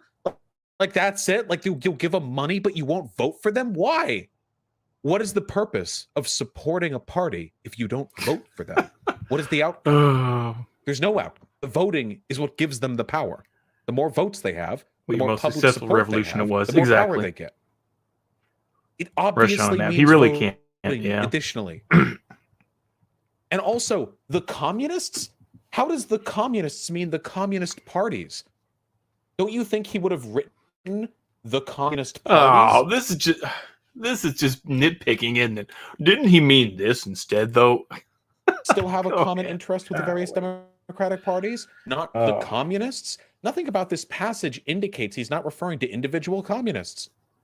The point about England in comparison to the US, where a democratic constitution is established, Engels is referring to monarchy versus a republic. This leads to points about bourgeois democratic revolutions as opposed to proletarian democratic revolutions, something he misunderstands when he quotes Mao, but I'll get to that soon. Again, how this supports your point about voting for Biden, I don't understand. By the way, he didn't read the Principles of Communism, the work being cited. How do I know this? Well, he didn't know who the agrarian national reformers were. Now, that's not too big of a deal. Lack of knowledge of obscure American politics from a century is a crime. But there's only one real source for reading theory aside from print, and that is the Marxist Internet Archive. It's the easiest source to get to, and also one with full explanations in the margins, or the notes. Our best friend, as Marxists, really. For this particular one, the archive has a footnote that reads, probably a reference to the National Reform Association founded during the 1840s by George H. Evans, with headquarters in New York City, which has for its motto, vote yourself a farm. I have a very... Wait, he's saying I didn't read the theory because I didn't describe one of the parties in a way that was utterly irrelevant to the context of the paragraph, which referred to the language footnote below the... Are you fucking kidding me? That's the evidence. If he had really read the theory, he also would have provided all the footnotes and citations of the paragraph. Even though it didn't add any contextual relevance to the sentences that he was using, it's still very important. You say you didn't read the edition that he did. Jesus. You made your career off of being facts and logic. You're basically the left-wing Ben Shapiro. And now you're getting mad because like, oh, well, I'm sorry I didn't include these things. No, makes you a hypocrite. But that's just me. Let's go ahead. Christ. hard time believing he read this elsewhere. And the Democrats few other not websites I checked supporting that have workers this is work also include irrelevant. footnotes. So either Oh, what's he didn't going read on, it, Lives No? most likely, or skimmed it and didn't bother looking at the Oh, hey, footnotes, Glasnow. I mean, how serious the study was in that case. Not Glasnow, I should say. Yeah. Okay, Wink, I'm going to wink. level with you guys. Okay? When I read the article, I didn't memorize the description of the National Agrarian Party as described in the footnote. I'm sorry. This is my apology video. I'm sorry. I'm so sorry, guys. What a jackass. Fuck. Jesus. He claims to have read all these the night before, claiming he forgot to just bad form, even if it were true. Going by the other misquoted segments, though, it's most likely to seriously read any work, or most likely just quote mine. Yep. His point on unions, though, I agree on. His understanding of dual power, though, is iffy. Labor unions weren't the locus of dual power. Soviets within Russia and red bases established by Red Army military action in China were the yes, labor unions played a part, but claiming that building unions going to build dual power is misguided and a little naive, to say the least. Well, considering the fact that we don't have a revolutionary military force in the United States, I would say that since unions are a part of dual power, that's probably the part we should focus on at this moment in America. When he mentioned dual power building in America, he failed to consider the fact that real dual power would involve a revolutionary American workers' military force. What are you talking about? We don't have that. Okay, we don't have a Red Army. To my knowledge, did I miss that part? And very what's the term? Impotently enraged at the fact that I have the theory that you haven't, and have now arrived at conclusions that you are uncomfortable with. I'm sorry. True. Maybe you shouldn't have asked me to read theory because I wanted to play video games last night, but here I am, and now I know more. Wow. He's so smug about reading a few hours of theory, which Okay. I get the grift, Akeem. You can't call me a smug motherfucker. Not after this video. Okay, come on. You can't call me smug. I am smug. I'll own up to being a smug motherfucker. I know it's ending, but come on. You can't. Takes one to know one, Akeem. Yeah. he didn't, by the way, completely misrepresenting and misunderstanding it, and then parading around like he's won a victory. That's just childish, honestly. Also, claiming others haven't read theory when you yourself haven't is pretty rich. Look, advocate for. I agree, Akeem. You should really study up. Yeah. If you want to, I don't care. What a just jackass. because you so obviously haven't.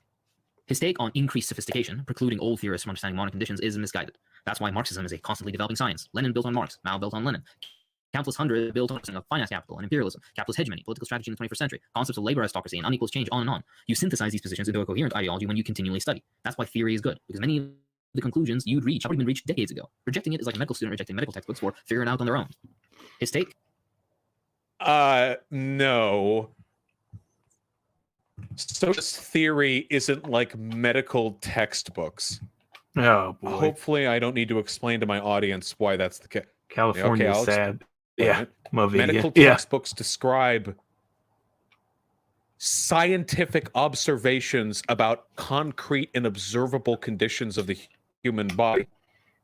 Theory is theory.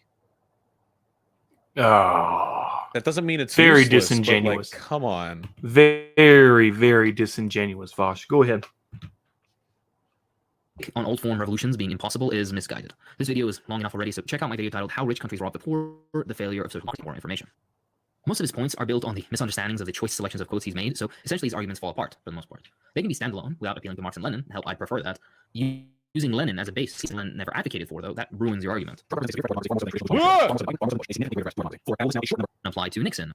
What's even the point of providing the clip if you're going to speed it up so fast nobody can? No, you sped it up already. I don't think he ever actually addressed your real arguments at all. Yep, you notice that with this and with the Bad Empanada video, not once have they actually addressed the arguments that I made, the analysis I derived from the quotes, and the way I thought it was applicable. All they did. Because you have to have results. So far, your results mean bupkis.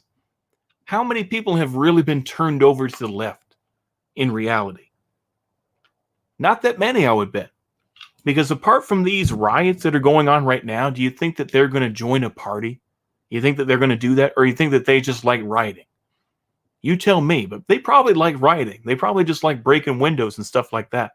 You see, as I've said before, you see the breakdown between Antifa and BLM in Portland, Oregon right now. Now, of course, some of that has changed because I mentioned there are riots going on there, but a lot of the riots have moved to D.C. And you get all this stuff between the, apparently 3 people were stabbed in these riots in DC. I think some of them were Proud Boys. I think maybe one of them was Antifa. I'm not sure. Double check me on that. But it's like we see this breakdown between these groups. You have to have results. I don't give a fuck about your, once again, what you're talking about is theory and your applied knowledge. I don't give a fuck, because ultimately it's going to take a couple of years to see if your actual ideology, your idea that, well, if we just infiltrate the, if we just vote for Biden, then we can bully him. I guarantee you are going to continue to take fucking L's, because that's not going to happen. Nobody is going to fight Biden because the money is gone. All right, all the shit lib money that people were funding for, the hashtag resistance, the Lincoln Project, and all these other folks, that money's going to go away.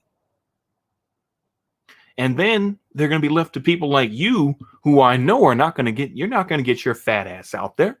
You're not going to be out there on the streets of Seattle talking about, we need to, no justice, no police, and all this. You're not going to do that. You didn't want to do that during Chaz because you were too scared. And because, as you said, well, I don't want to film it and this and that. No, it's just you didn't want to go out there. And because you just wanted to LARP. And because now that you're making a substantial amount of money, you don't want to endanger yourself. You're like, well, I got all this money. Why the fuck do I need to do that? Fuck that. Oh, no. Yeah, exactly. I mean, just ridiculous. Yeah, monkey. Exactly. Go ahead. Did was say, you took this out of context. They were referring to Communist Party, not Democrat.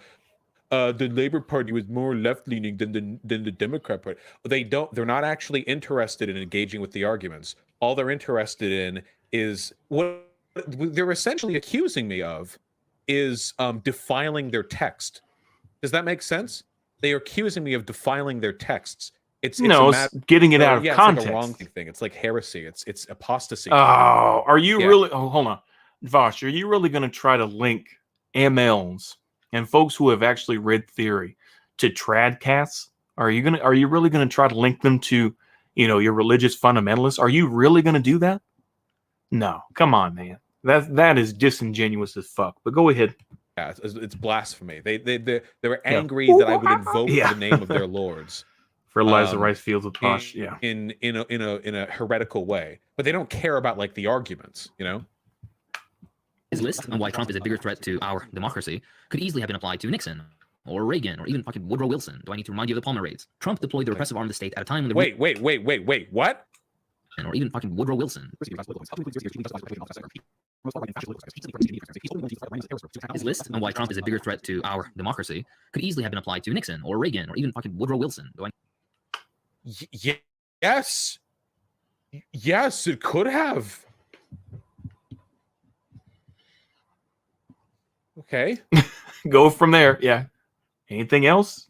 Need to remind you of the Palmer raids. Trump deployed the repressive arm of the state at a time when the rule of capital could be shaken, and somehow this makes Biden a better candidate. You don't think... Wait. Trump deployed the repressive arm of the state at a time when the rule of capital could be shaken, and somehow this makes Biden a better candidate. Wait, what? Trump deployed the rule of the state when capital was shit.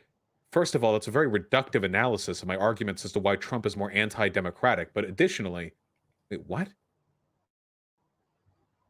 He's saying they're both servants of capital? Yeah, they are, but not all servants of capital are alike. Oh, are you kidding me? Are you kidding me? Are you really going to be like that? Oh, well, Biden's good. This pitiful defense of Biden is going to fall apart. And only time is going to take him down. Only time is going to take Vaush down. And people are going to realize it. At least with people like Bo, the fifth column, he's admitted that, yeah, when Biden does something stupid, he's going to go at him just the same as he went at Trump. But the thing is that Vaush is going to continue to bootlick for Joe Biden until we see Biden do something much worse, and he's going to be just as bad. Same thing rhetoric-wise. When he goes up on a stage and people aren't coaching him or telling him what to say, when he just goes up there, he's going to be just as bad as Trump. Because we've seen it already. Come on. Hey, we provided all this stuff. What do you need from me? And, I'm repeating what Jimmy Dore has said, but it's like, we see this is what's going to happen. And people like you, you've already put yourself on the bully Biden train. Oh, it's just going to be awful. But yeah, only time will tell. You don't think in the same position Biden would do the same? The greatest suppressionist. No. Not all politicians are the same. That's democracy. Not all politicians are the same. Oh, pitiful defense. This is just pitiful. You can look at different politicians and what they promised to do and what they actually ended up doing, and there are actually differences between different politicians. Oh my goodness. This is, why are you defending these politicians? Why are you doing that? It's like, oh, not all politicians are the same. It's just like, not all servants of capitalism are the same. Some people are a little bit better than others. I don't think it matters. It's just, that's like saying, it's like, imagine saying that to a slaveholder or something like that. It's like, you know, well, that slave master was slightly better than the others. It's like, bro, what are you even talking about? Are you kidding me? Oof. And the things they do. Yes, that is true. Civil rights activists and the assassination of Martin Luther King was under Lyndon B. Johnson, a Democrat. The destruction. Wait, and? What is it? Wait, first of all, is he suggesting that Lyndon B. Johnson personally authored? Okay, wait. Oh, God. Oh, my God. Okay, is he suggesting Lyndon B. Johnson personally authorized the assassination of Martin Luther King Jr.? I don't think he said that, no. What I think he is referring to is the fact that Lyndon B. Johnson was no better and said plenty of racial things, and he bullied people to get what he wanted and stared people down. And of course, like I say, Lyndon B. Johnson also helped to create, you know, the projects that we have today, you know, the public housing that exists. That was so great that, you know, it helped to create, you know, Queensbridge and all that sort of thing. But yeah, that's a whole other issue. Go ahead. I guess it's not impossible. Yeah, I don't think that has anything to do with this, and that's a very weird claim. Do the same. The greatest suppression of civil rights activists and the assassination of the greatest suppression of civil rights activists took place under Lyndon B. Johnson. Yeah. Mm-hmm. LBJ was nobody's hero. I guess I could look in. That could be substantiated. I'm pretty sure that's not the case. Yeah. I'm thinking the Civil Rights Act might have been I'm trying to think, because like, again, we're past, I mean, I wasn't born back then. I'm trying to think if there are any like historical bits. I'm pretty sure like Lyndon B. Johnson was preferable to his predecessor, to John F. Kennedy, to Nixon, to Kennedy. He was Kennedy's vice president. God damn it. God damn. Are you kidding me, Vaush? And also, at least with Nixon, at least he was at least unvarnished about his opinions, you know, and that, you know, he was kind of woke on the JQ, but that's a whole other issue. But it's just like, are you kidding me? Yeah. Oh, what's going on, poop? Okay, yeah, that's what yeah. It's just ridiculous, yeah. I hate that memeology guy too. Well, that's fair. Don't worry, I'm not gonna make y'all watch that. Okay. Yeah, he was in charge during the height of the civil rights movement. I don't know.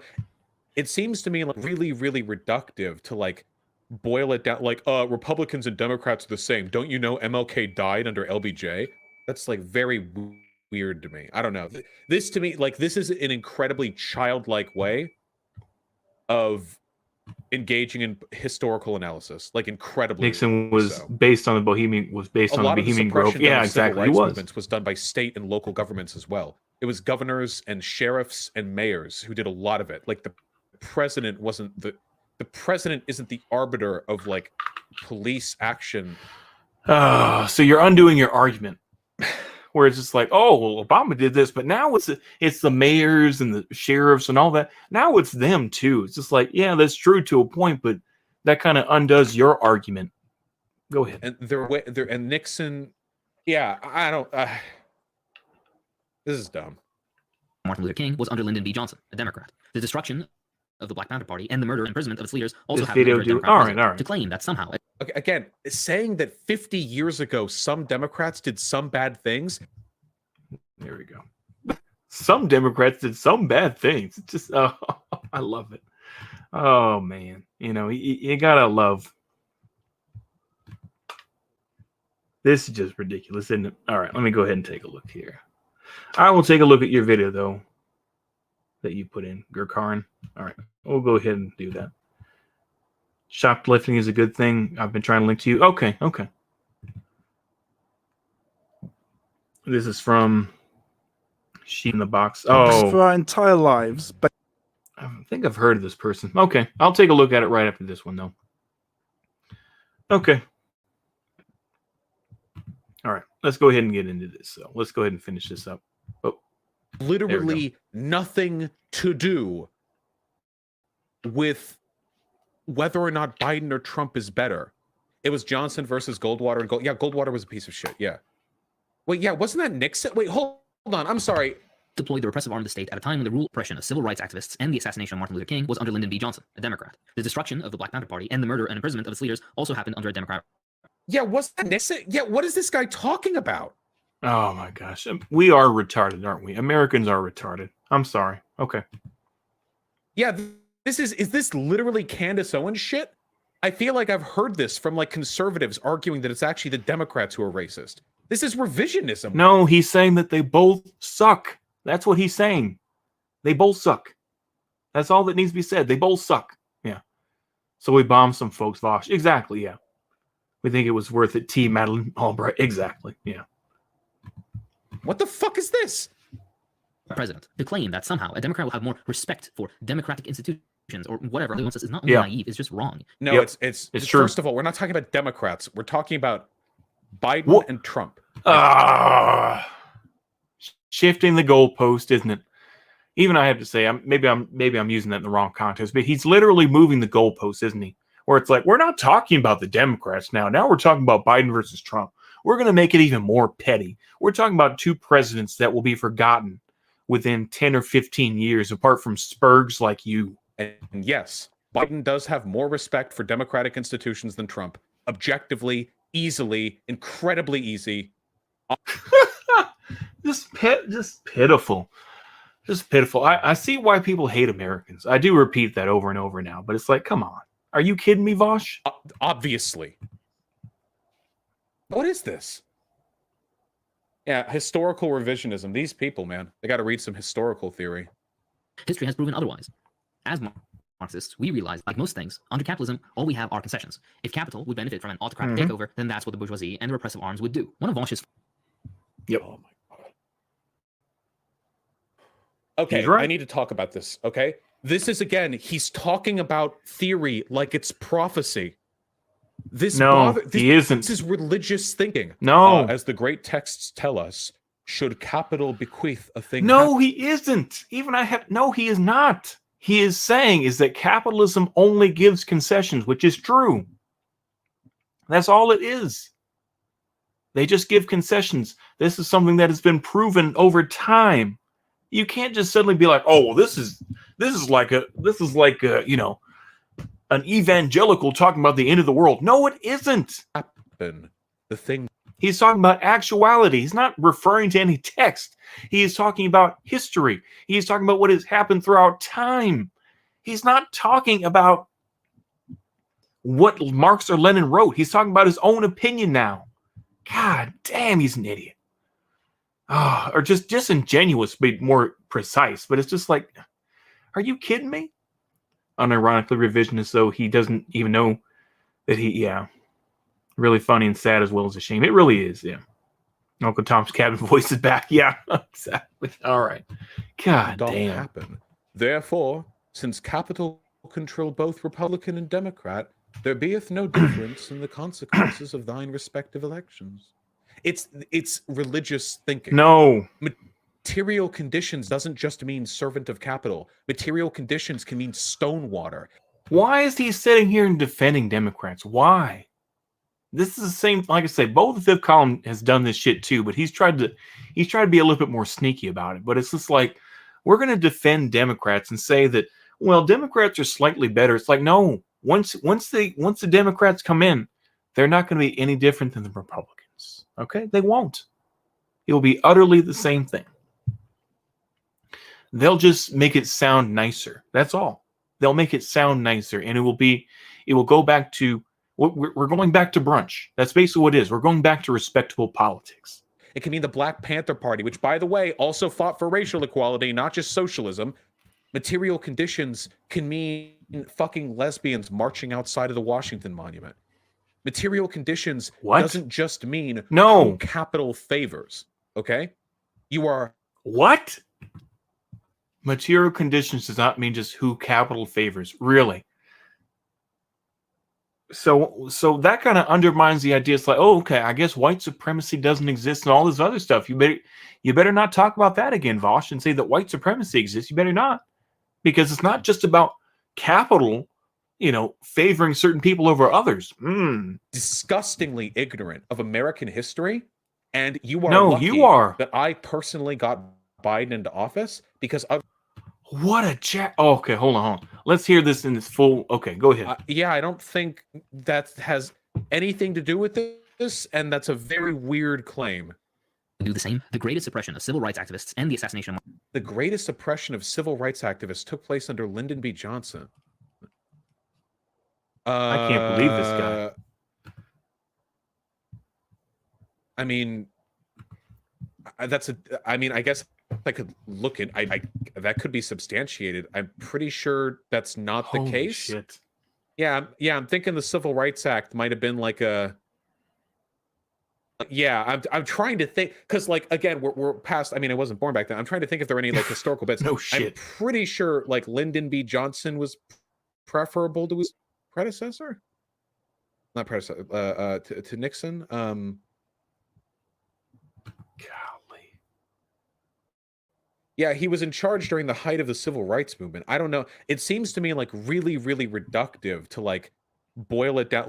Republicans and Democrats are the same. Don't you know Kid died under LBJ? That's very weird to me. I don't know. This to me, this is an incredibly childlike way of engaging in historical analysis. Incredibly so. A lot of the suppression done of civil rights movements was done by state and local governments as well. It was governors and sheriffs and mayors who did a lot of it. The president wasn't the president isn't the arbiter of police action. And and Nixon, yeah, I don't. This is dumb. Martin Luther King was under Lyndon B. Johnson, a Democrat. The destruction of the Black Panther Party and the of its leaders also happened under a Democrat president. To claim that somehow... Okay, again, saying that 50 years ago some Democrats did some bad things... Hakeem versus Virgin Vaush. Yeah, exactly. Literally nothing to do with whether or not Biden or Trump is better. It was Johnson versus Goldwater and Goldwater was a piece of shit. Yeah. Wait, yeah, wasn't that Nixon? Wait, hold on. I'm sorry. Deployed the repressive arm of the state at a time when the rule oppression of civil rights activists and the assassination of Martin Luther King was under Lyndon B. Johnson, a Democrat. The destruction of the Black Party and murder and imprisonment of its leaders also happened under a Democrat. Yeah, wasn't that Nixon? Yeah, what is this guy talking about? No. Yeah, this is... Okay, hold on. Why did you bring up Nixon? Lyndon B. Johnson, as we remember, if we remember history well enough, and I remember history well enough, I would say that he said, I will not seek a nomination for my party for the, I can't do a good Lyndon B. But basically he said he's not going to run again. So that's why it was uncontested and they sent, and that's how Richard Nixon got into office, because of all the riots and everything else like that. That's why he became a law and order president. And of course, like I say, then of course, you had Watergate and all that business, but still, that's how that stuff occurred. And like I say, at least Nixon did get us out of Vietnam. He finally did get that. At least that's one positive thing that you can say. But he did go to China, which helped to kind of create, the situation that we have today. But still, to just literally Candace Owens shit. I feel like I've heard this from conservatives arguing that it's actually the Democrats who are racist. This is revisionism. What the fuck is this?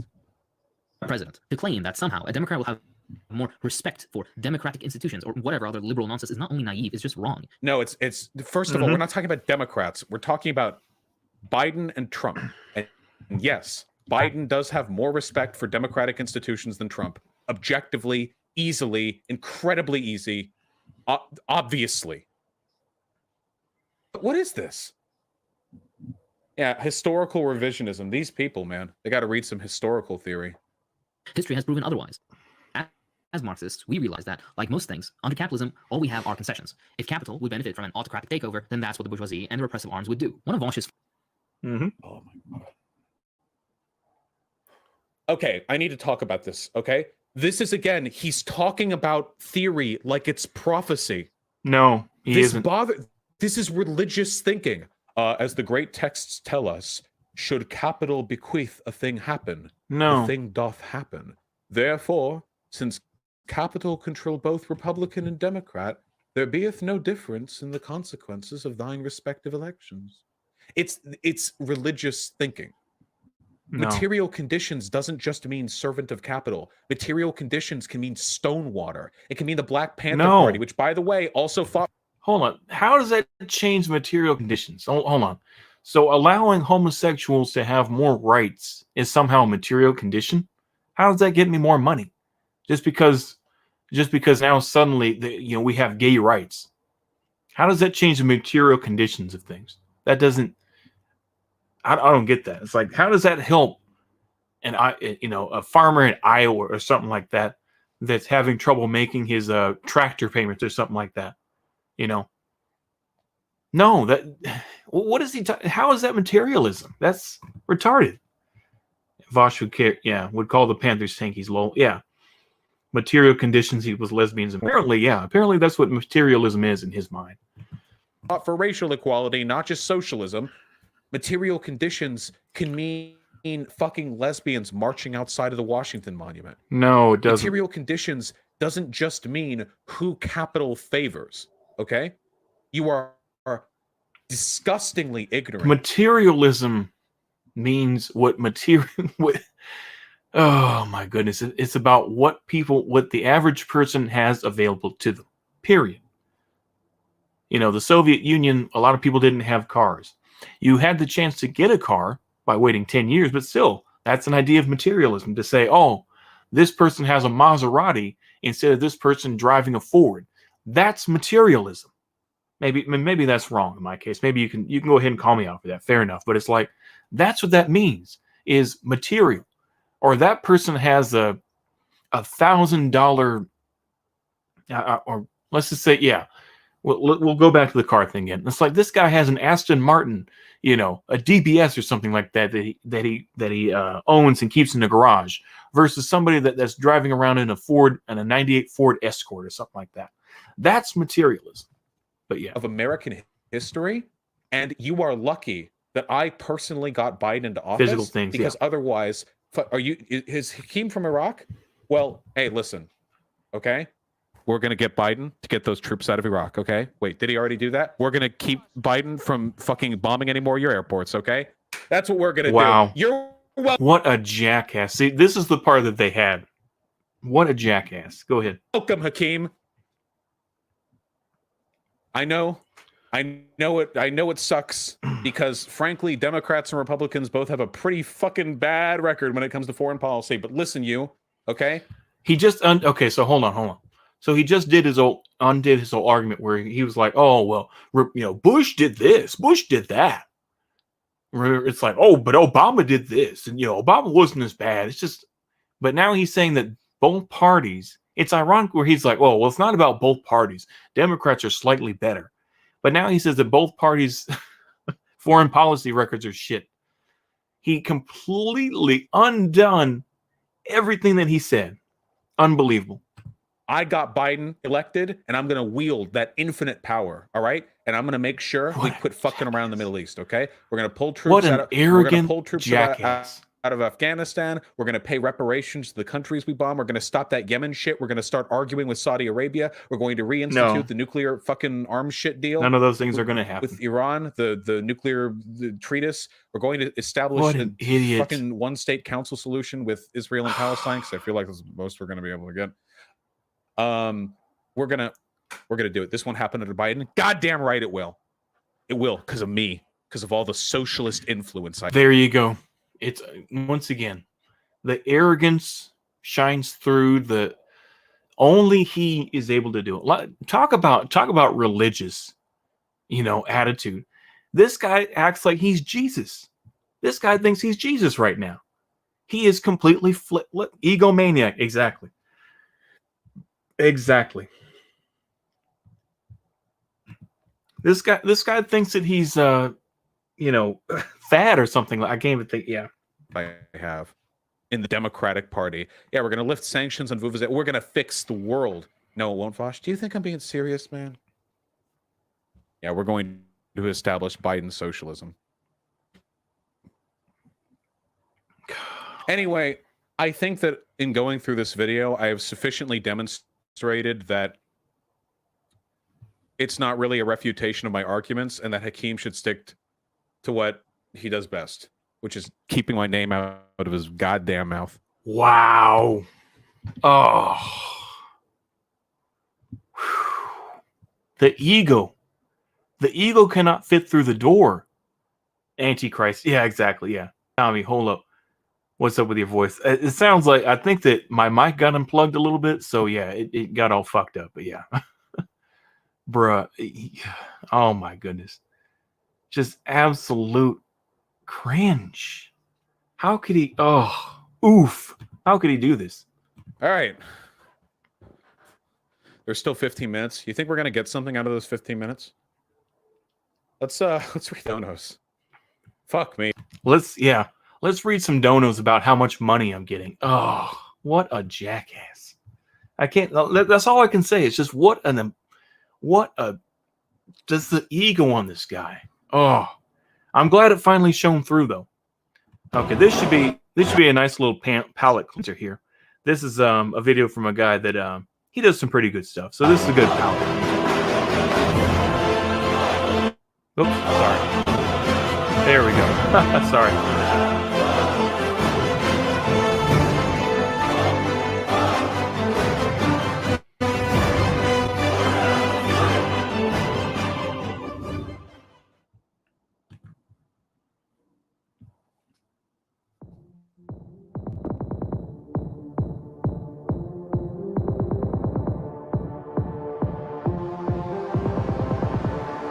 Oh, I'm gonna get copyright straightened on it. Oh yeah. This is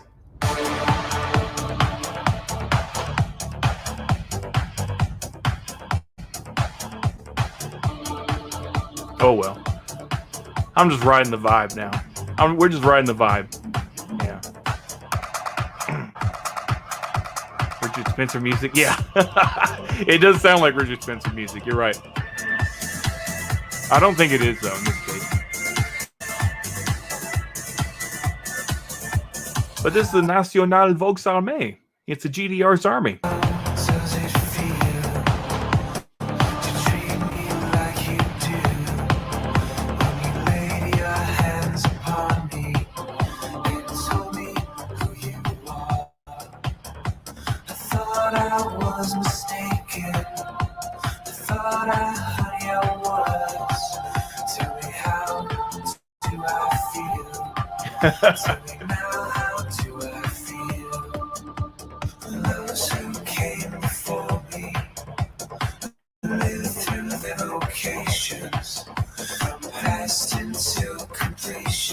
Indeed, it was so cool, yeah. I still find it so hard to say what I need to say, but I'm quite sure that you tell me just how I should feel today.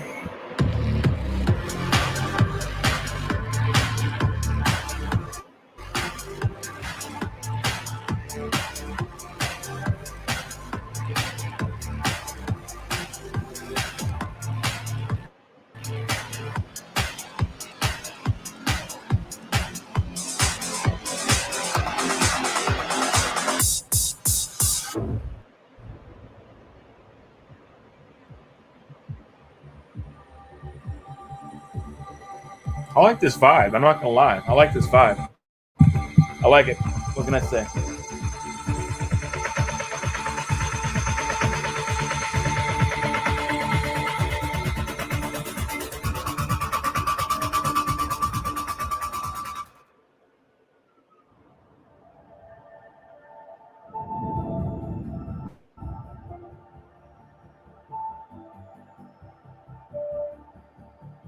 I think this is an orgy cover, though. Yeah, I think it is. I don't know.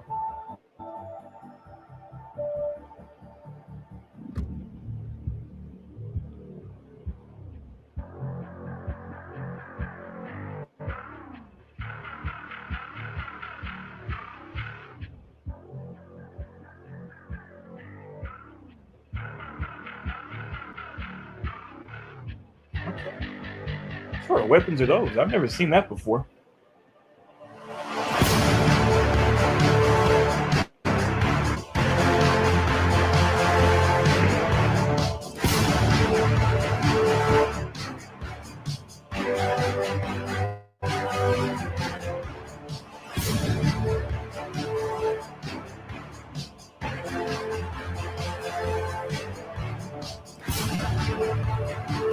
Oh, okay.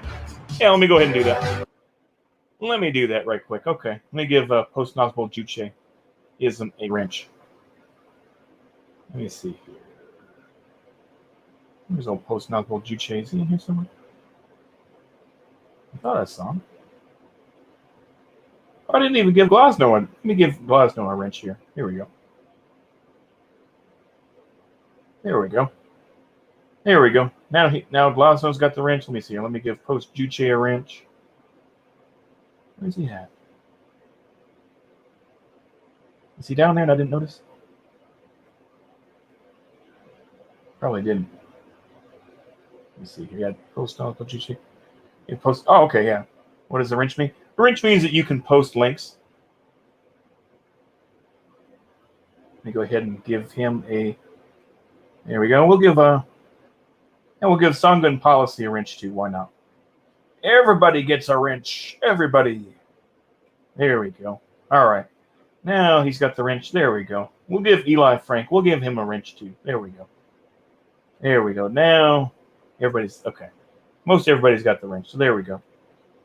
All right. There we go. Let's go ahead and keep on. Let's keep the body going.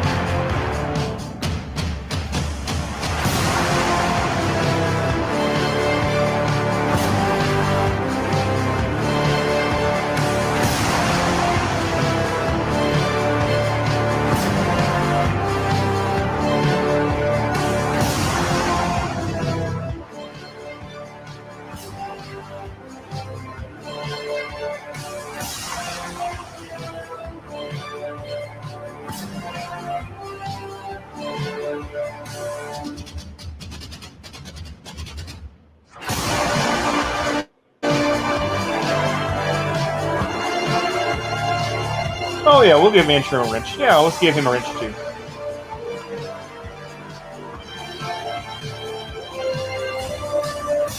We'll give him a wrench. Why not? There we go. Antrim gets a wrench too. Why not? George Washington. Yeah, let's give George Washington. There we go. There we go. He's got the wrench too. There we go. There we go.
No one is a nut. Yeah.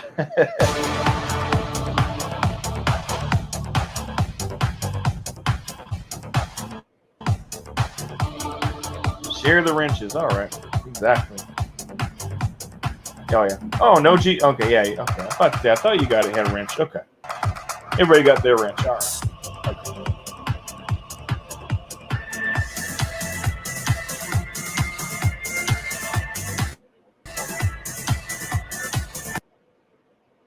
See, I'm too much of a millennial.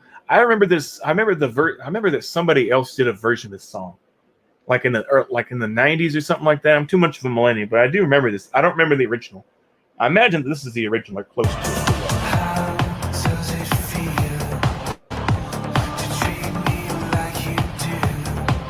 Bunker vibes? Okay, let's take a look at the bunker vibes. Why not?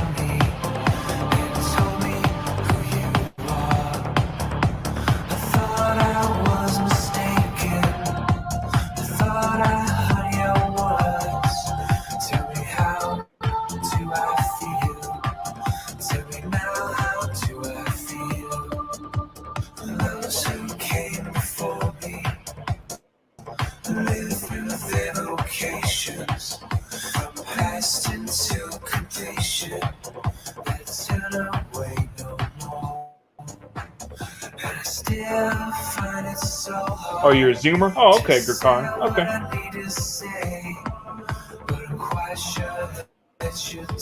Brains are mush. Yeah.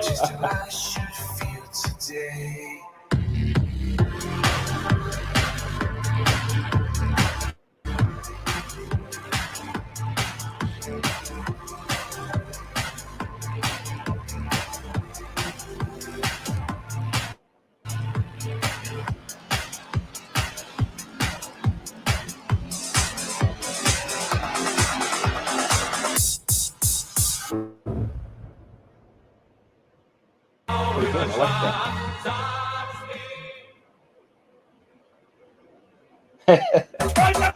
I like that. Okay. Long versus what? Oh boy. Hold on.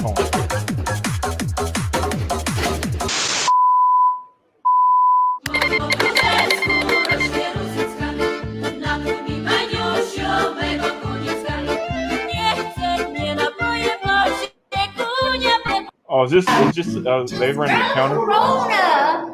Oh yeah. Oh, women. Shut up, women. Of what once was Turkey, the fight had begun with the Greeks and Bulgarians.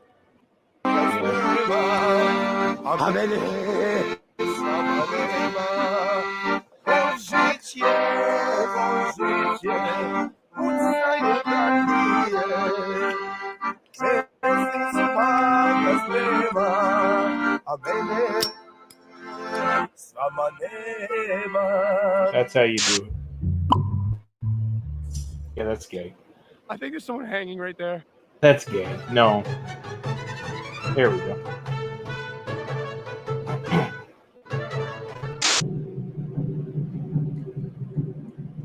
Oof.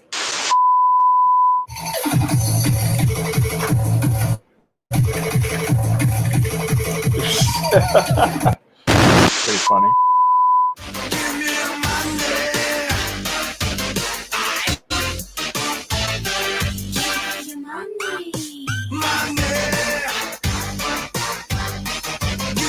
Okay.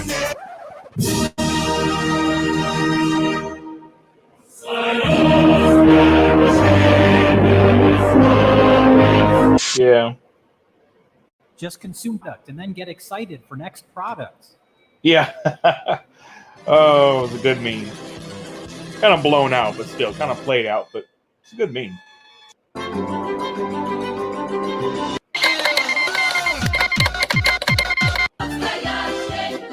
Oh boy. Yes, Boris. I know. Everyone hates Boris, right? I just want to make sure. Yes, Boris. Yeah, I see your Slav music. Is National Day already? No. Sheriff from the local Walmart. Yeah, capitalism, the unequal. Silly, no. Yeah. Talk about the yogurt genocide. Yeah, right. No. We ain't going to do that. Yeah. Give Shivers a wrench? Okay. Let's give Shivers a wrench, too. Let me see what we got here. Where's old Shivers at? Oh, there's Shivers. Okay. Yeah, we'll give Shivers a wrench. Here we go. Now Shivers got the wrench too. Okay. Good deal. Okay. Let's watch this clip from Alexander Hamilton takes Jefferson to school. All right. Much change, Mr. Jefferson. More change than I could have imagined, Mr. Hamilton. Not the city itself. All cities swallow everything in their weight. That's no surprise to me. That's why I abhor them. But I've been, as you know, in revolutionary France, where the streets are filled with the songs of liberty and brotherhood and the overthrow of ancient tyrannies of Europe, and to return from there to this, our cradle of revolution, and find the dinner table chatter is all of money and banks and authority is an unwelcome surprise. Unwelcome, perhaps, but necessary. I must admit, Mr. Hamilton, I'm a little uncertain as to the purpose of the Treasury Department. No doubt its function will reveal itself to me in good time. The future prosperity of this nation rests chiefly in trade. Trade depends, among other things, on the willingness of other nations to lend us money. And how would you propose to establish international credit? Our first step would be to incur a national debt. The greater the debt, the greater the credit. And to that end, I have recommended to the President that Congress adopt all the Bring back debts duels, yeah. incurred by the individual states during the war through a national bank. The idea being that if the states owe Congress money, then other nations will feel more inclined to lend it to us. If the states are indebted to a central authority, it increases the power of the central government. You have it exactly. The greater the government's responsibility, the greater its authority. The moneyed interest in this country is all in the north, so the wealth and power would inevitably be concentrated there in the federal government, to the expense of the south. If that is the case, it is unavoidable if the Union is to be preserved. I fear our revolution will have been in vain if a Virginia farmer is to be held in hock to a New York stock jobber, who in turn is into a London banker. The opportunities for avarice and corruption would certainly prove irresistible. Well, there you have it, as I have heard said. If men were angels, then no government would be necessary. Sadly, that is very well said. But there can be no question. Our nation cannot bind together without powerful central government. But we must also accommodate the needs of our constituent states, both North and South. This is why. Okay, so this is why people say that the American Revolution was counter-revolutionary, and I think that makes sense now. The power of one must check and balance the other. That goes Burr. Yeah, exactly. To that end, we must dedicate all of our energies and our care.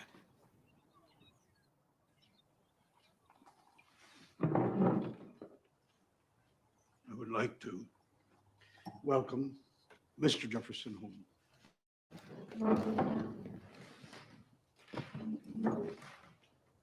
Mr. Secretary of State. Yeah. Mr. President, gentlemen. There are cabinet matters that I would like to discuss. If you would excuse us, Mr. Adams. Wah, wah. Please convey my regards to your wife. Wah, wah. Oh, Paul Giamatti. You silly man. Just go. Mr. President, and nothing more.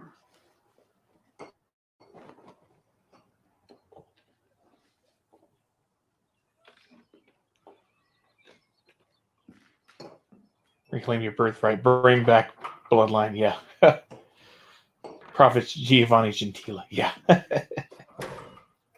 Might as well. Bunker Vibes. Don't worry. It's coming. Don't worry. It's coming up next. Okay.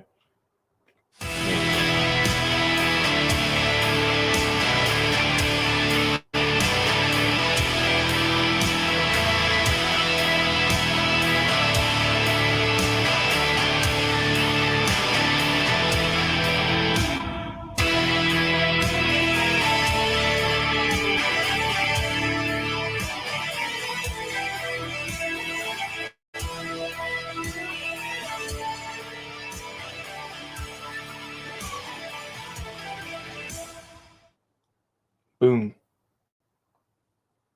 There you go. There you go. Yep. Americans are more like merchants. Yeah, exactly.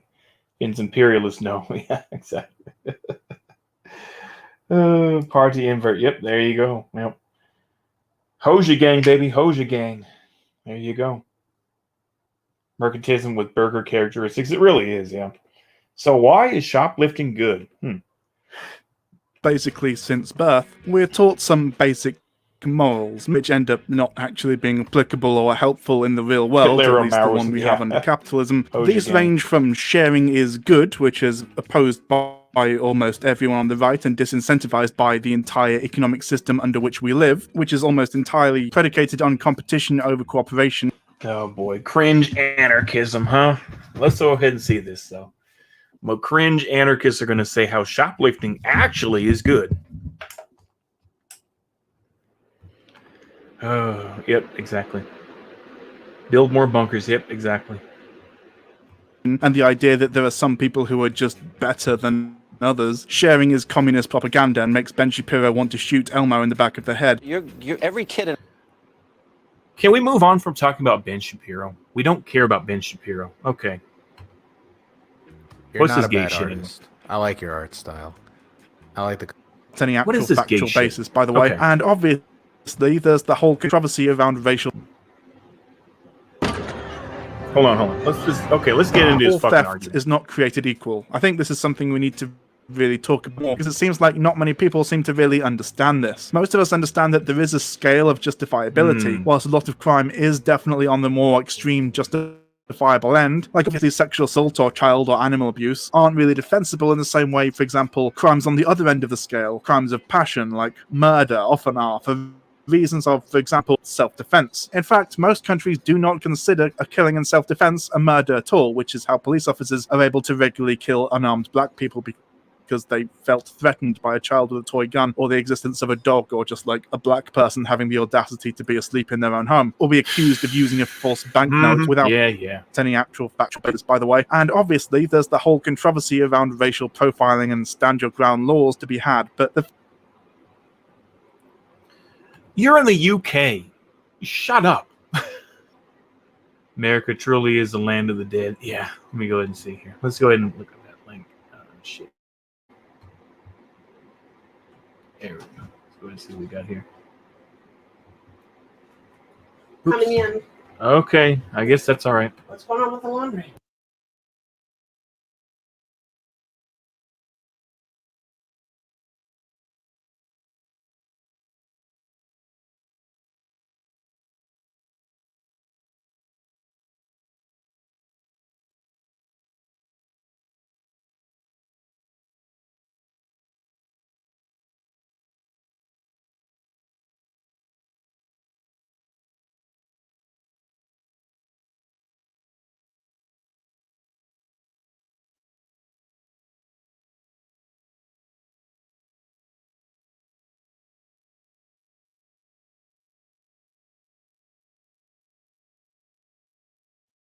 Give me just a moment, folks.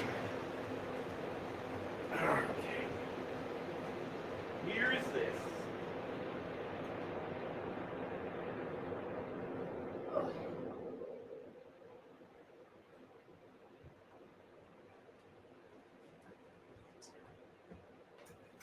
Come on in. Let's go.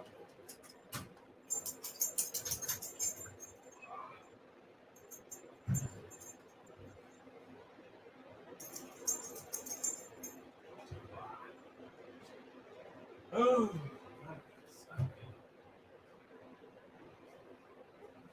Okay.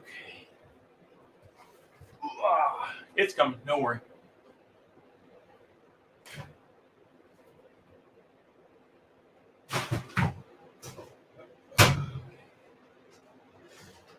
Here we go.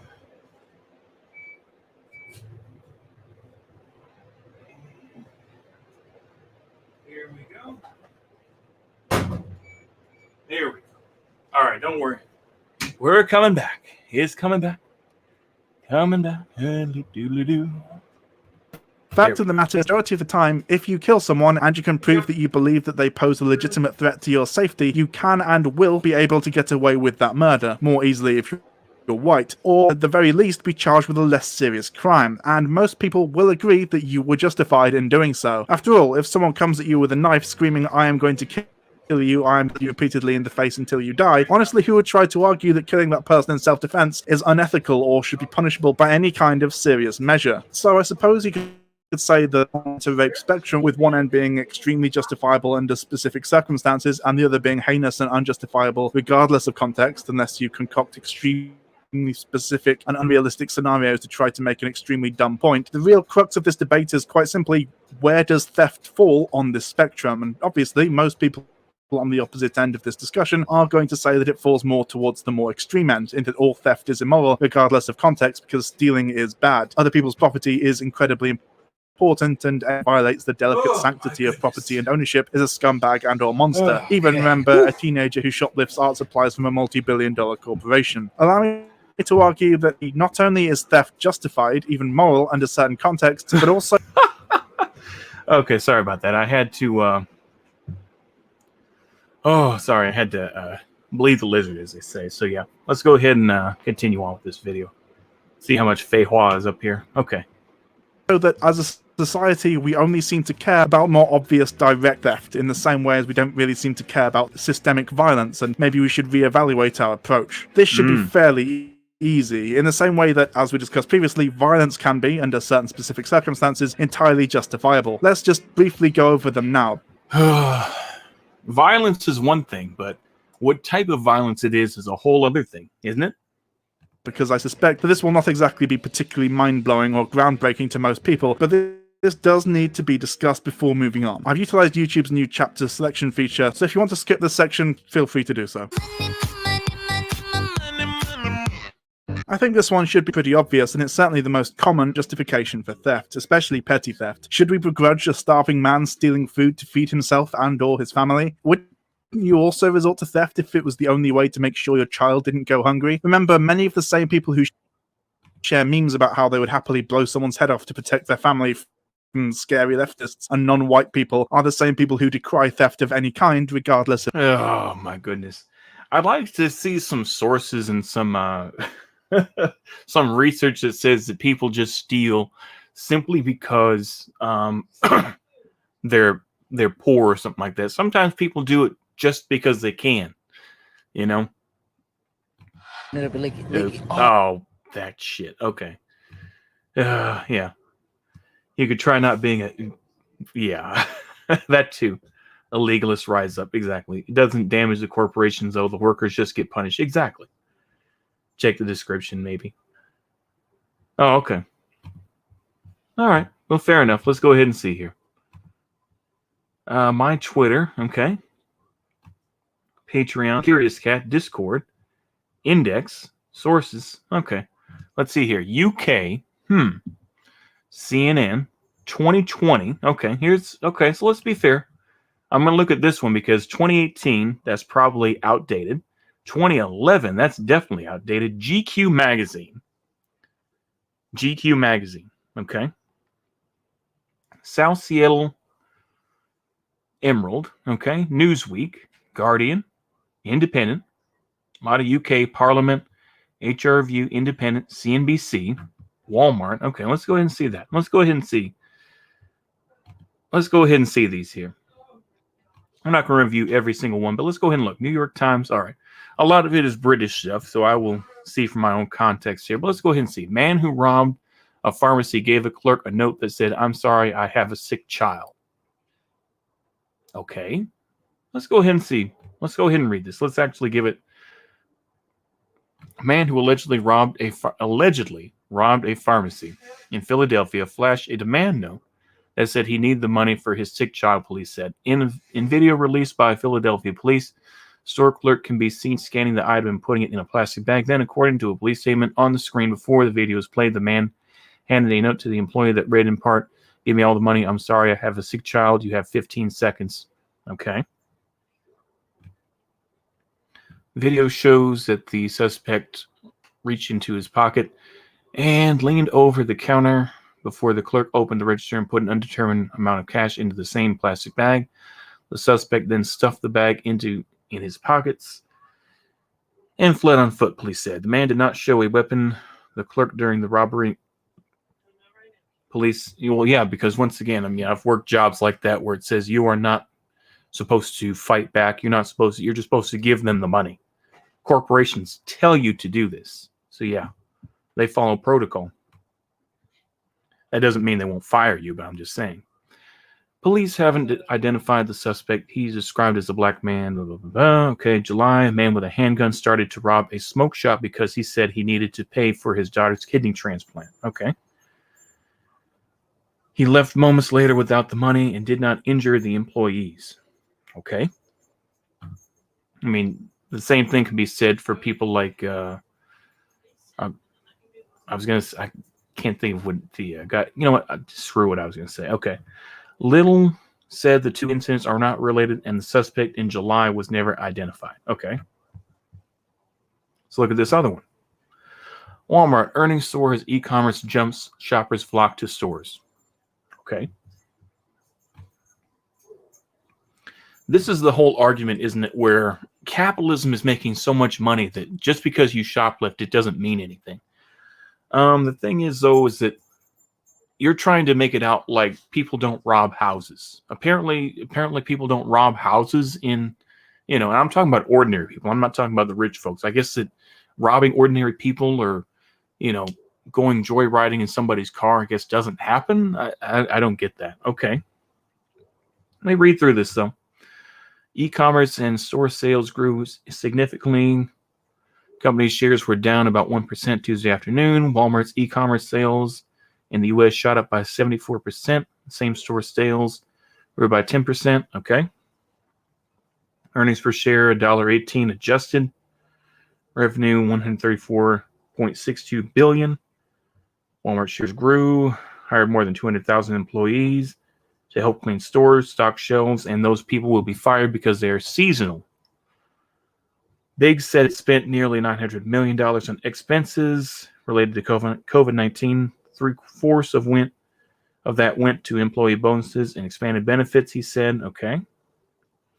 In a call with analysts Tuesday, McMillan described three significant parts of the quarter. Initially, okay, not only have the products and categories like hand sanitizer, disinfecting wipes and sprays, toilet paper, beef, pork been hard to find, but items such as laptops, office chairs, and fabric have been cleared out in some of our stores and online. Okay. Retailer announced that it is phasing out the Jet.com brand. Walmart bought the e-commerce company for $3.3 billion in 2016 to speed along its e-commerce strategy and better position the brick and mortar giant to compete with Amazon. Well, it sounds like they cannibalized the company and now they're just going to dump everything else. They took what they wanted from Jet.com and moved on. That's kind of how it works. That's called innovation. With the acquisition, Walmart gained a team of online talents led by Mark Lohr. Okay, McMillan. He described the acquisition as critical to jumpstarting the progress we have made the last few years and pointed to the retailer's expansion and curbside pickup. Yeah. This is with a lot of companies. This is basically just saying, well, it's okay to steal from Walmart. Yeah, go ahead. But the thing is, though, is that once one person steals, you think that it won't come to the ordinary worker? You think that now you're going to have people that are searched more often because of that? I mean, I don't really, like I said, this is very much anarchist sort of cringe, but that's my view. Yeah. My innovation. Yeah. That's what it is, though. Small businesses fall at a rate of 90%, right? They don't get past the third year. Now, when I was your age, we didn't have no COVID. I'll get a job sharpening pencils for $30 an hour. When I was 14, built my restaurant from the ground up. Got a job, millennial. Yeah, get a job, millennial snowflake. Exactly. Yeah. But that's just crony capitalism, guys. Exactly. Go ahead. Context.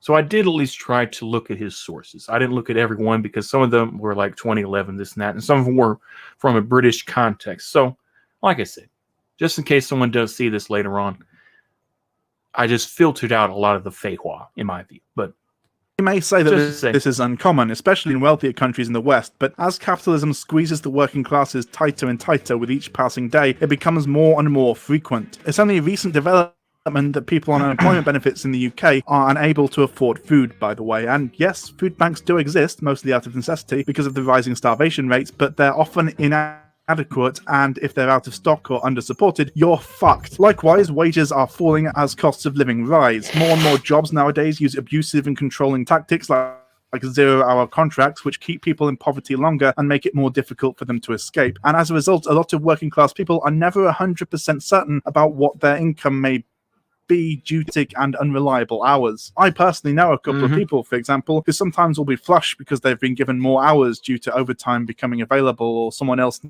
needing a shift covered, and other months will need to rely on a food bank to get through to their next payday. And that situation is only becoming more and more common as Tory austerity policies continue. Food banks are struggling with demand, and people are becoming more and more desperate. Just taking the Scottish area of Angus as an example, here's an excerpt from an article detailing local crime statistics. Peter and Sidlaw Lib Dem Ben Laurie said that he was saddened to see that shoplifting had increased by 23.3%. I'm gonna have to be like Vaush in this case, but it's like I don't care what goes on in Scotland.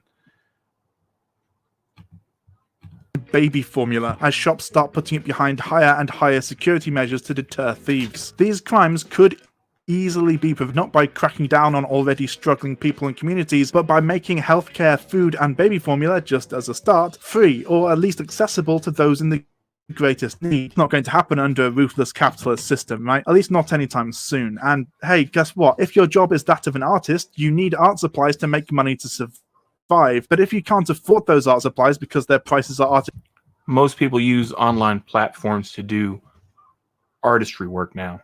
That's why they put them up on, DeviantArt or other places like that. So I don't really get that. But okay, go ahead. That's just an off topic. Go ahead. Officially inflated by an economic system built on greed. Should you steal those art supplies, you can keep paying your rent. Should you just allow yourself to be homeless, unable to support yourself, and die on the street? I would argue that in that circumstance... Okay, whoa. This was just about getting art supplies. Where did this other stuff come from? Just go ahead. Stealing art supplies is the moral thing to do, especially if it's from a big store or corporation. It's basically a victimless crime at that point. But is that true? Is stealing from the rich a victimless crime? Well... No. Well, it's not going to be victimless when that person is accused of, when an employee is accused of stealing or allowing that stealing to happen. The thing is, I'm going to use some anecdotal evidence, which is something that happened in my own life. Because I was giving out too many sandwich cards to this place, which will remain unnamed, they fired me because of that. Not only that, but they were going to charge me for the amount that the company had lost.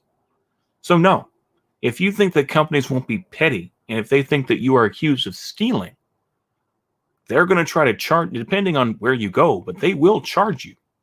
And they'll say, you owe us $5,000 or whatever the case may be to reimburse us, to recoup our losses. So no, I don't believe that at all. And the jackasses who do the stealing can just get away with it. In short, the answer is probably yes, in my opinion, though there is some nuance to this point and certainly a lot of disagreement to be had. The difference here is one of philosophy and ethics. Is it justified to steal from a rich and powerful organization as opposed to a person or even a small local store? I would say yes, though this depends on your own ethical framework. So allow me to attempt to convince you. First off, the immediate pushback I will expect from viewers of this video who disagree with my premise is some variation on, but what about the material harm caused? So let's deal with that. Not only do places like this have all stock insured, but they also make so much money that they wouldn't even miss those items or the lost revenue most of the time, especially considering the often absurd markup those places often apply. It's a slightly different situation, but as a quick example of this kind of thing in action, I used to work in a sandwich shop that bought syrup and paper cups at such a price that a cup of soda would cost them maybe 2 pence, but charged £1.50 for it if you bought it on its own. So at best, what shoplifting from, for example, Tesco's does is cause Tesco's to lose a negligible amount of money, and even extrapolating out to include all shoplifting still isn't enough to cause that much of a major dent in their profit margins, though they certainly like to pretend it is by demonizing poor people who menstruate. Yeah, that's right, I said it. Fuck you, J.K. Rowling.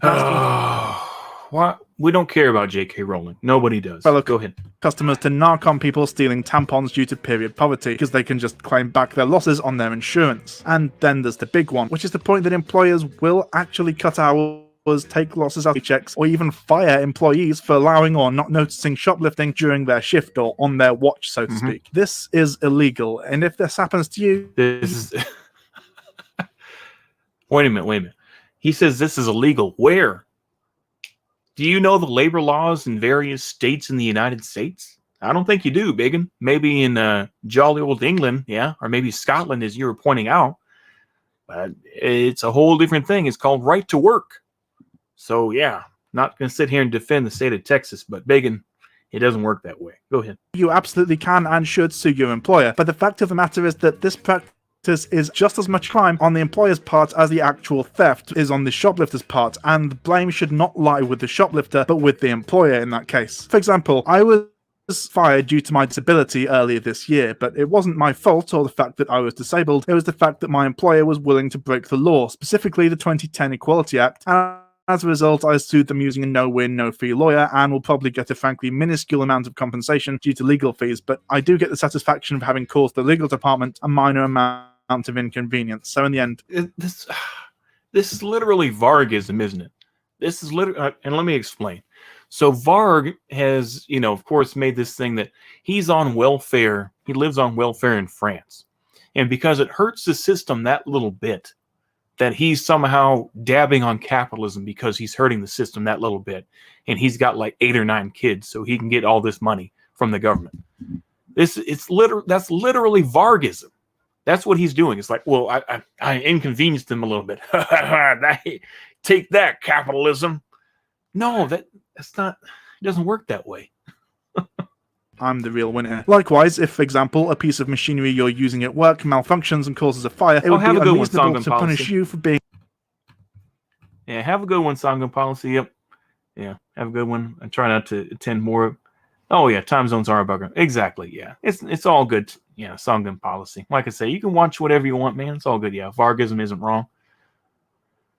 Yeah, that's fair. Yeah, that's fair. If there are more people doing it, okay. But it's like, are there that many people that, are just trying to game the system? I mean, I don't know. But I mean, that's basically what it is, though. It's just like, that's what Vargism is, at least in my view. But yeah. Yeah. Anyway, Vargism isn't, yeah, I'll go ahead and leave it there. I'm just saying that's basically what his argument is. It's just Vargism.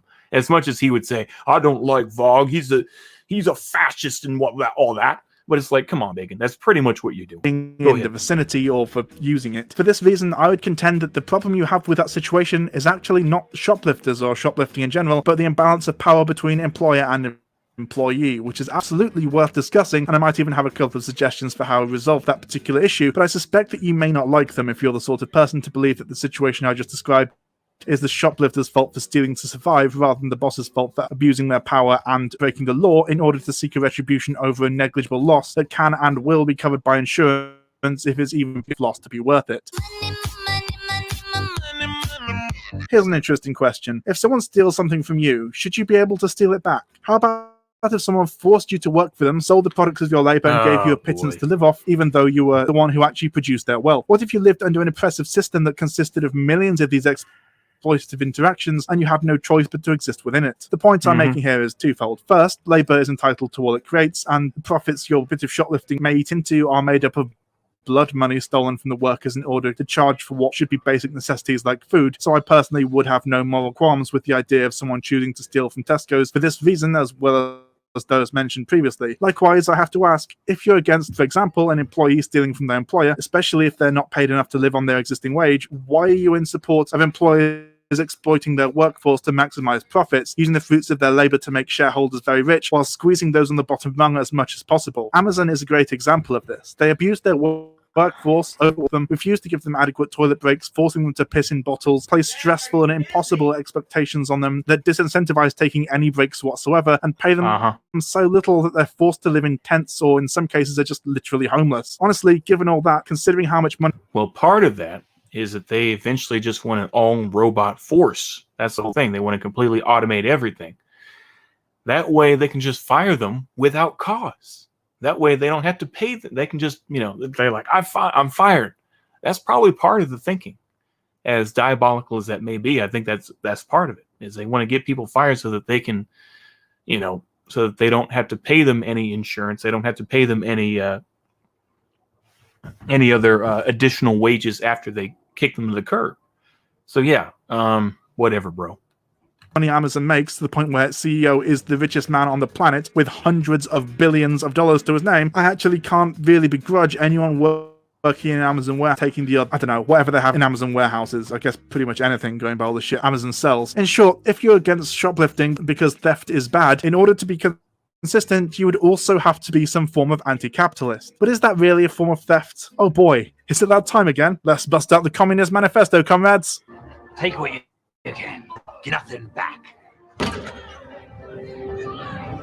Much like violence, we seem to have excluded less direct forms of theft from our consideration of what counts as theft. For the purposes of this discussion, I'll be using Marx's theory of labor exploitation to try to argue that capitalism only functions because of theft. To quote from the Socialist Worker, because I'm one of those wankers now, the term exploitation often conjures up images of workers laboring in sweatshops for 12 hours or more per day for pennies an hour, driven by a merciless overseer, contrasted to the ideal of a fair day's wage for a fair day's work, the supposedly normal situation under capitalism in which workers receive a decent wage, enough for a middle-class standard of Maybe living. like Vaush, I'm just going to skip over this. Okay. Unless you go self-employed, I guess, but that's not an option for everyone. Often there will be a refrain of, you made your choice, from the opposition. So to respond to the specific counter-argument, Tim is set up in such a way that the majority of people have no choice but to work or sell their labor to a capitalist or corporation, because it's becoming more and more difficult to exist on benefits, as we mentioned earlier, even if you physically can't work. And Tory politicians are trying to force disability benefit claimants to work despite their inability to do so a lot of the time. You shared an article on your Facebook. Well, you know what I would say to that? I'm not an expert on British politics, but I guess you can hope for Keir Starmer. Maybe Keir Starmer will make things better after, Jeremy Corbyn was tarred and feathered by all the folks who claim that he was an anti-Semite. So, yeah, or maybe the CPGB-ML, but of course you don't like them either because they're transphobes, I guess, in your views. So, I don't know. I guess you're fucked, bro. I don't know. Facebook page saying that disabled people could work for less than the minimum wage. Would you care to defend that? Did you read the article? Yes. You read the article, and it was about people with learning difficulties, about them being given the opportunity to work because it's to do with the happiness they have about working and the obsession about looking. It's about learning difficulties. It's about having. How patronising! How dare you! Did you? Some people with learning difficulties, they don't understand about money. It's about having a therapeutic. It is about having a therapeutic exemption, and the article was in support of employing people with learning disabilities. That's what it was. How dare you! How patronising! How dare you! And likewise, when we criticize landlords, people may say, go live somewhere else then. But the problem is that the system is designed so that the only options are either go homeless, live on the streets begging to survive and risk abuse at the hands of the general public, or and Prim submit gang, to baby. it and allow some wankstain who happens to have been and Prim gang, baby. Lucky enough to afford to own property to extract a third or more of your wages, essentially under threat of violence. The same, of course, goes for necessities like internet, electricity, and water bills. You can't go live in the woods and build yourself a nice mud hut because the commons are long gone, and even obscure bits of woodland are usually owned by someone or other. And there are rules about what you can and can't do there, and of course living as a hunter-gatherer is usually not permitted. So you essentially have to live in a society, and in order to do that you have to have a majority of your value or wealth stolen from your employer, and most of the remainder stolen by other aspects and agents of the capitalist system, unless you're one of the very few who managed to become one of the corporate thieves. Profits, as it goes, are nothing more than unpaid wages, and likewise rent is simply ransom, paying the local land baron not to send his goons to kick you out onto the street. What's that? All right, hold on.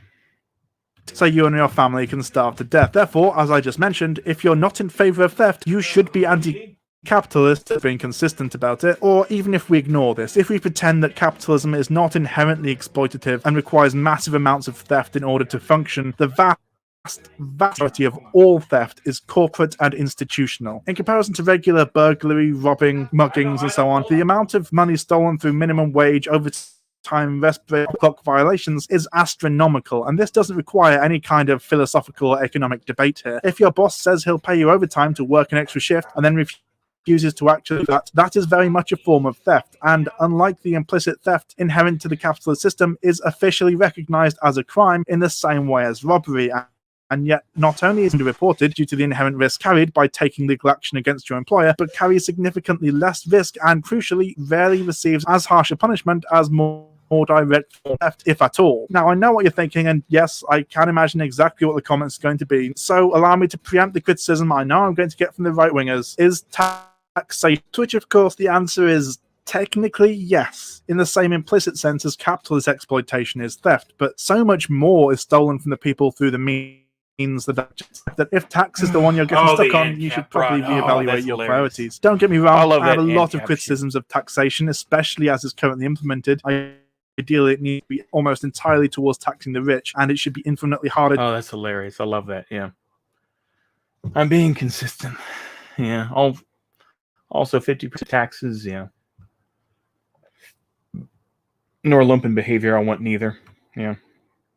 No capitalist is stealing your money. All this socialism at the top, capitalism at the bottom. Yeah. We take a look at this. Sure, we can take a look at that. Gospel Jedi. Yeah. She thinks no one will be safe in society they propose in their video. Yeah. What are you stealing from? If you rob normies, you ain't helping anyone. And if you pocket company stock and disrupt their supply line, then you can change stuff. Exactly. Yeah, exactly. It's about scale, I think, compared to, what you actually do. But yeah. To evade currently is. Likewise, if we are going to cut back on taxes, the first things that should go should be the massive wastes of taxpayer funds like the military and police. Oh, you prefer we keep those? That's what we're against state power and overreach to the point where you consider using your money going towards paying for poor people to not die a form of egregious theft, but using it to fund illegal death squads and violently machinizing efforts in the third world or just open war crimes is totally fine now. That's weird. Take what you can. Give nothing back. Crime versus personal You ever notice crime? how the police Boy. tend to be much more concerned with the well-being of property than people? How the rich seem to be able to get away with so-called white-collar crime relatively easily in comparison to often much less significant and much less harmful crimes that working class and poor people commit. How about smashing the windows of a Starbucks or stealing a big bag of basmati rice is a heinous crime by years in prison, but abusing, harassing, and moving on the homeless in favor of making the local area look better, especially if there's a royal wedding or public event of some kind, is simply accepted or official policy. Or how about the way that conservatives lose their fucking mind over destruction or tearing down of statues or certain iconography, but turn a blind eye to, or in some cases even actual violence enacted by the state against peaceful protesters? The fact of the matter is that under our current system, property and those who hold it are more important and more of a priority than lives. We'll spend millions. That's not even completely true, though, because the thing is that plenty of businesses are going belly up, and capitalism isn't going to help them. As people like Jimmy Dore have already said, is that the largest transfer of wealth has already occurred in the United States. Billions of dollars are going to corporations, this and that, and plenty of companies, plenty of small, these petty bourgeoisie folks are going belly up. So yeah, and once again, yeah, the Grenfell Victims Fund with £369 million. Buckingham Palace refurbishment. Doing up the Queen's house, but not on housing the families who lost their homes in the Grenfell Tower disaster, and treat people damaging private property crime than damaging human beings. Don't believe me? Smash the window of a Starbucks and see how much higher your sentence will be than someone who smashed, I don't know, my window, for example. And unlike Starbucks, the amount of society and financial difficulty and inconvenience having a broken window would cause me is extremely significant, because I don't have the time, money, or resources to be able to fix the problem quite smoothly. But you never see this imbalance of power taken into perspective. The institutional and systemic damage caused by... The thing is that the underlying thing is that when he talks about these things, I'm not going to sit here and deny cap and what capitalism does and how it screws people over. Of course not. What I will say, though, is that it creates a group of folks who, they're okay, so they're stealing right now. Okay. Do you think that once, you know, do you think that somehow your anarchist or your version of socialism is going to change any of that? Because the thing is, if it was, you know, if you were stealing under socialism, you'd be executed, you know, more than likely. And I wouldn't have any qualms about that. But it's just like, you know, you have to work to earn what you get. So, I mean, even Lenin talks about this. So Capital to communities is rarely, if ever, reported upon, but any violent or creative disruptive response to that damage usually is, and the reporting has a very clear bias. The response to Starbucks' use of violence against black people by having them arrested, and anyone who has any inkling of what the relationship between police and black people has historically involved will be aware just how much of a threat of violence this is, was pretty milquetoast. And of course, nobody on the Starbucks end was prosecuted. One of these people who they had arrested retaliated by smashing their window. Do you think that they would be allowed the same lenience? If Starbucks had a smashed window, they could have fixed it in maybe a couple of days. At most, impact on their profits or whatever would be minuscule. If one of the police officers had permanently injured or even killed one of these black men, they couldn't be brought back to life, and the impact of their death on the community would be incalculable. And yet, the potential action that involved property damage would have been treated as much more severe than the one that involved human life. To the point where if there are no number of people, blast balls, tear gas, and rubber bullets will be used by the police to stop further property damage from the same organization that regularly kills innocent black people and seems to do nothing to want to stop further harm to people. Interesting that. All this stems from an economic system and culture that sprung from it of obedience to the status quo. Those in power deserve power, and those without do not. Therefore, those in power know best, and any infraction carried out against them is simultaneously comparable to an act of violence against an individual person, but also significantly worse because it goes against the established way of things. Your boss can abuse you, but you can't abuse your boss. Your landlord can break the law to save money, keeping you in squalor, but you can't stop paying rent. Capitalists and their agents of violence can wage a vicious war of oppression against the people and even specific groups, but any retaliation is anathema, unthinkable, and the works and mobs. And of course, those in power can steal from you, but you can't steal from them. How convenient. Almost as if the entire concept of theft is bad is in fact an egregious implication of an incredibly nuanced and complex set of ideas, and is not in fact true at all, or even a majority. The thing is, he hasn't even brought up, it's like, if you could bring this up from a third world perspective and talk about how resources are being stolen from Africa, I would take this guy a little bit more seriously, but I have a feeling that he isn't going to talk about that. But go ahead. Majority of the time, and I mean, I'm being a hypocrite for saying it that way, but nonetheless. Actions and crimes taken against a multi-billion-dollar corporation with significant institutional and monetary power is not in any real sense comparable to actions and crimes taken against individual people with little to no institutional power or influence over greater society. Yes. Black Lives Matter defund the police. I find it disgusting that the LAPD is slaughtering peaceful protesters on the street. I had two friends go to the protest in Beverly Hills a couple of days ago, and the protest was peaceful until the police showed up with their excessive violent force, shooting rubber bullets and throwing tear gas. Is this what you think of protecting and serving? Because I think it's bullshit. Fuck you, Michael Moore. I refuse to call you an officer or a chief because you don't. That's just trolling. That's not gonna. What good does that do? All that is just you being performative. That doesn't help. Go ahead. You don't deserve those titles. You are a disgrace. Suck my dick and choke on it. I yield my time. Fuck you.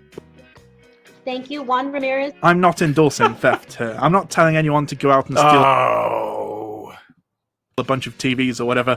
In fact, apparently, if you try and put a TV through its bananas, they get really pissed off. I'm merely pointing out that this whole debate is significantly more complex and nuanced than we as a society often tend to think, because our understanding of concepts like this seems to begin and end with childhood mantras about how stealing is bad, without really any consideration for any of the deeper implications or even how much variation there can be when discussing something like theft, because we live in a culture and under an economic system that prioritizes property and capital above all else, and it just never occurs to most of us to even bother to question the status quo. If you're concerned about theft, you should be vehemently against capitalism. This should be obvious to anyone who has any clue about how capitalism works, unless they have a child's understanding of economics and or are an ANCAP, which, to be fair, same thing. I don't know how we've got to this point or why I have to do this, but I'm astonished that now maybe people's lives and objects or property is a subversive or controversial statement, but here we are. So, that's it. If you still believe that stealing is always bad, always a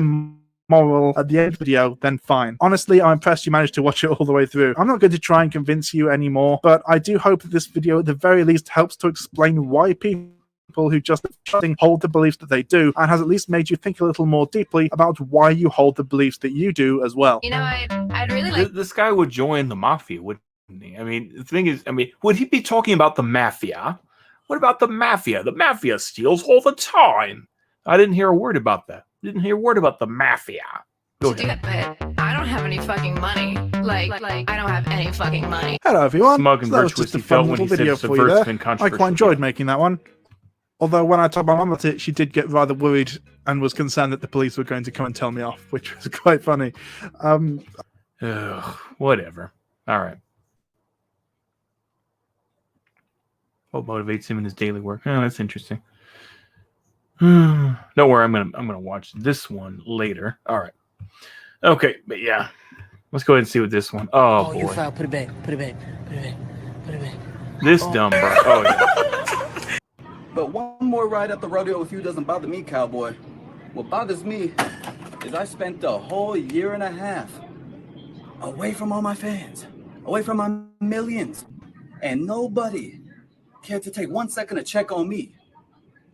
Nobody will spit on the Greaves name any longer.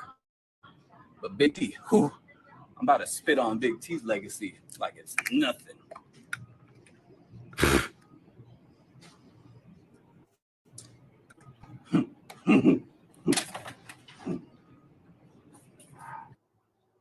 What a jackass.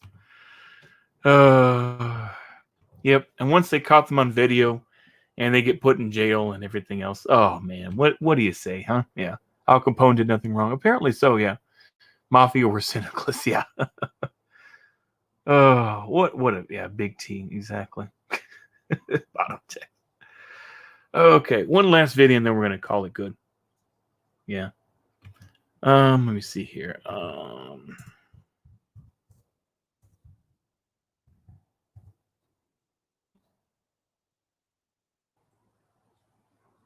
Here we go. Okay.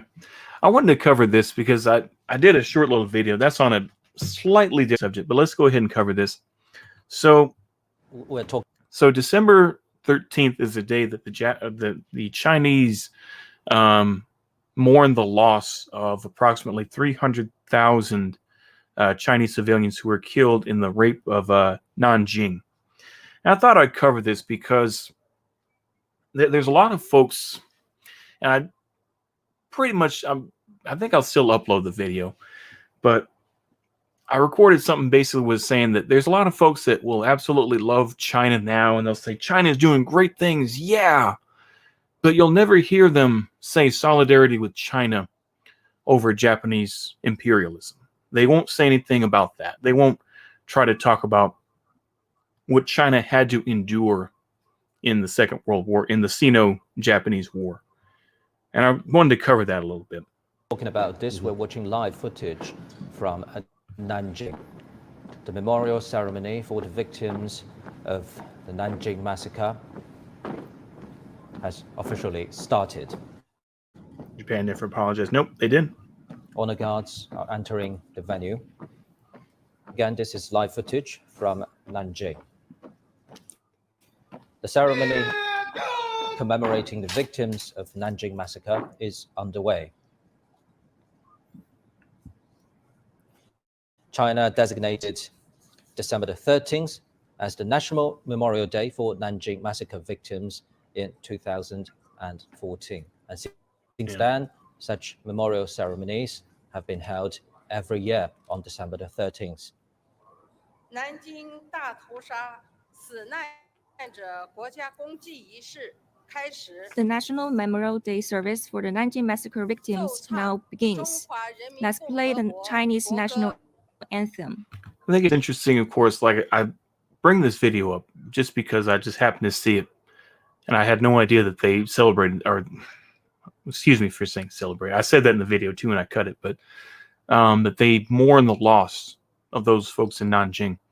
And yet you'll see all these folks and they won't say anything about it. And they'll just say, China's doing great now. Yeah, look at all the, but they won't. And it just goes to show that do they really care about China, or they just want to be on the winning team? And like I said, maybe that's just a bit more interesting. But yeah, the only Asian country I support is North Korea. Okay, folks pray for all Asians. Yeah, North Korea is gamer. Yeah.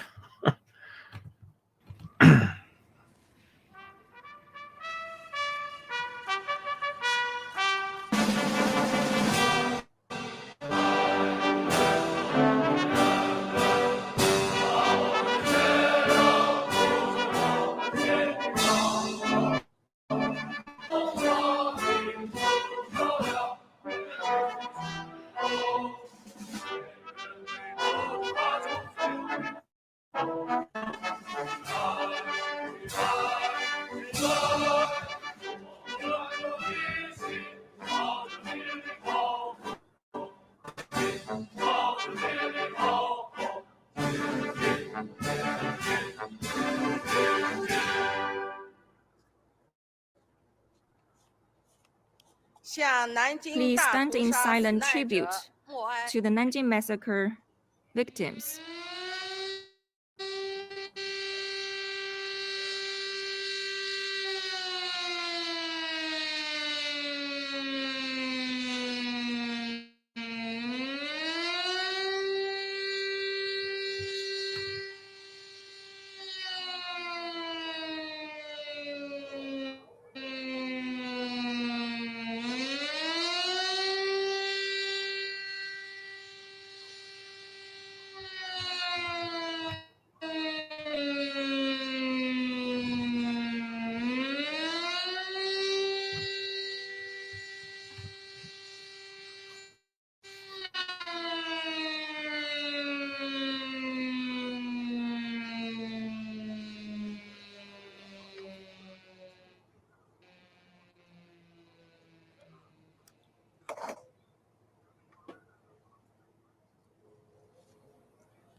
Silent tribute is over.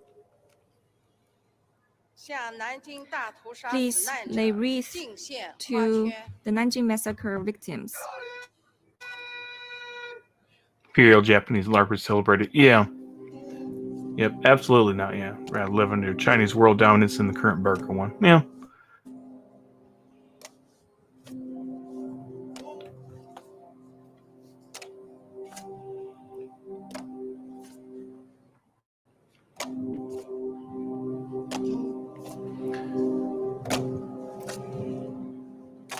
The basic reason I wanted to bring this up, though, is that it's one of those things where it's like, if you don't like me at my worst, then you wouldn't like me at my best, type of thing. Where it's like, if you're loyal to somebody, if you're loyal to a country or something like that, then you're loyal with them. It's ride or die. Where it's like, it doesn't matter if they're broke or if they got $2 million in the bank. You're with those folks. And, to me is that, you'll get a lot of these folks like the gray zone, or with, these people like Daniel Trumbull, who will, they're fair weather friends of China, in the sense that, yeah, China's doing great. And, they want to dab on the US. It's like, okay, I get it. But it's like, do you really care about China, or do you just like the fact that they are successful? And that's really what I wanted to say with that. That's not, I don't know why. It just kind of annoyed me for a minute thinking about it. Like, all these folks that, all these Westerners that are living in China that say China's doing great, this and that. It's like, but yet you're only coming here because they're successful. If they weren't doing that well, would you still go? You know what I'm saying? So that's how I feel anyway. Weeb suck Mandarin or Cantonese. I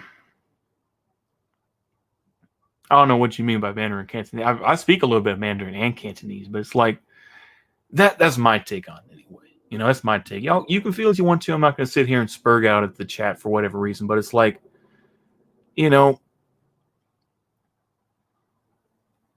that's how I feel anyway. It's like there's a lot of these folks. It's like, it's opportunism to me, where it's like, okay, oh, we love China, this and that, but it's like, okay, do you love China because they're doing reforms and they're helping people right now?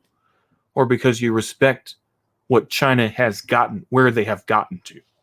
You know what I'm saying? That's my take anyway. that's my take anyway. You know, you can disagree and say maybe, you know, I shouldn't be talking about it. I'm just repeating what I said before. I'll upload that video where I pretty much ramble the same way that I'm rambling right now, but that's how I feel about it. You know, like, I don't get it, but that's just me. You know, you can feel as you want to about it, but it's like, that's how I feel about, you know, it's like people hate the United States now and everything else like that. I get it. I get why people hate the United States, but it's like, this is a country I grew up in. You know what I mean? This is the only country I know. I've repeated that before. And I'll say, you know, yeah, it's horrible what happened to China. It is. You know, during the Second World War and seeing, you know, Unit 731 and all that stuff. But it's like, maybe the game before shouldn't have fucked up so bad. Yeah, maybe so. Like I say, China is bipolar. Yeah, like I say. But that's what I'm saying. It's just be careful of people who claim to be on your side. You know, America's schizophrenic. That's true, though. That is true. But it's like, I just get a little bit weary about folks who claims like, well, we love China, this and that. Oh, look at what they're doing to Uyghurs.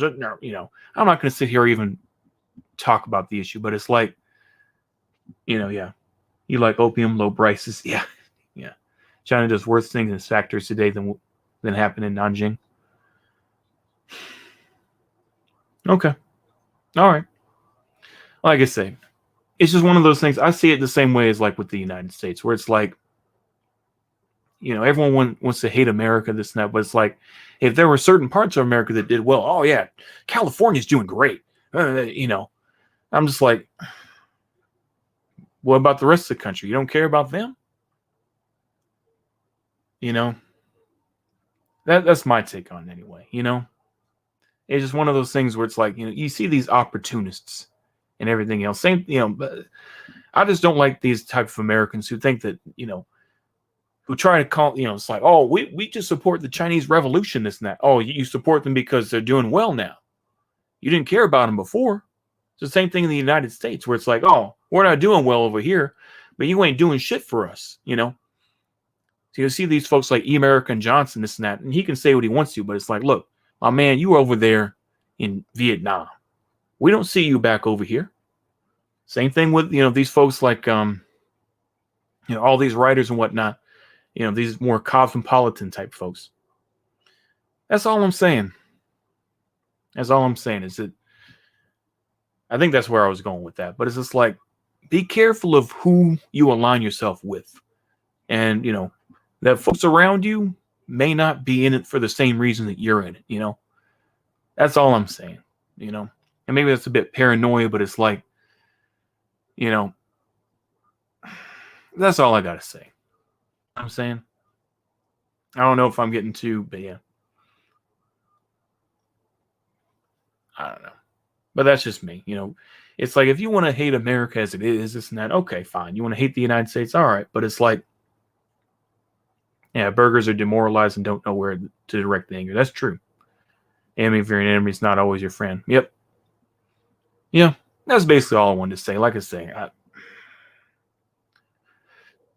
but yeah, I don't like that they allow their populace and resources to be exploited by foreign corporations. That's true. That's true. Yeah, non-compete needs to just get his girl, make him some pho, and enjoy some fruits that the Vietnamese fought and died for. Exactly. You know, this whole, well, we need to do things according to this way. Man, my man, American, you're not living in the United States now, though. You're over there in Vietnam, and you're not going to get back home. So it's like, and like I say, but y'all are correct, though, about China in general. I'm just saying is that China has been through some shit. And it's like the United States is going through some shit. But it's like you want to claim some other country that doesn't care about you. And I don't know, man. Like I said, I think I've pretty much just said my piece. Now I'm just rambling like an old boomer, like an old man, where you don't mean this and ever, you know. But yeah, CCP monies are gone. I've disappointed the party. Yeah. Yeah. Anyway, that's all I got to say, really. I mean, it is what it is, but just be careful of, you know, what you get involved with and who you think is on your side. That's all I'm saying. You know, but yeah, American said he wishes Vietnam would go more ANCOM. Yeah. like I say, I go back and forth on folks, but yeah, I don't agree with that sort of stuff. But anyway, let me go ahead and thank my audience, and we'll go ahead and end it there. But yeah, thank you to Raw Dog, Colonel Autism, Not Glasnow, Lives No 1975, Poppy Chulo. I know we had some newer folks in here. I know that was quite a few hours ago, so I can't really. But Noji's Dead, The People's Rooster, Punjabify, Nosbone Jedi, Antrim, Poppy Chulo. I think I said that already. Somebody else. But yeah, y'all can believe what you want to. But yeah. And just say I'm full of shit. And that's fair. You know, I know I am, though. No one has to tell me. Anyway, I'll go ahead and see y'all later. I hope you'll have a good rest of the day or good night, wherever you are. And I'm going to try something new here for the ending. So stay strong. There we go. I'll just try to do that. All right. See you later and goodbye.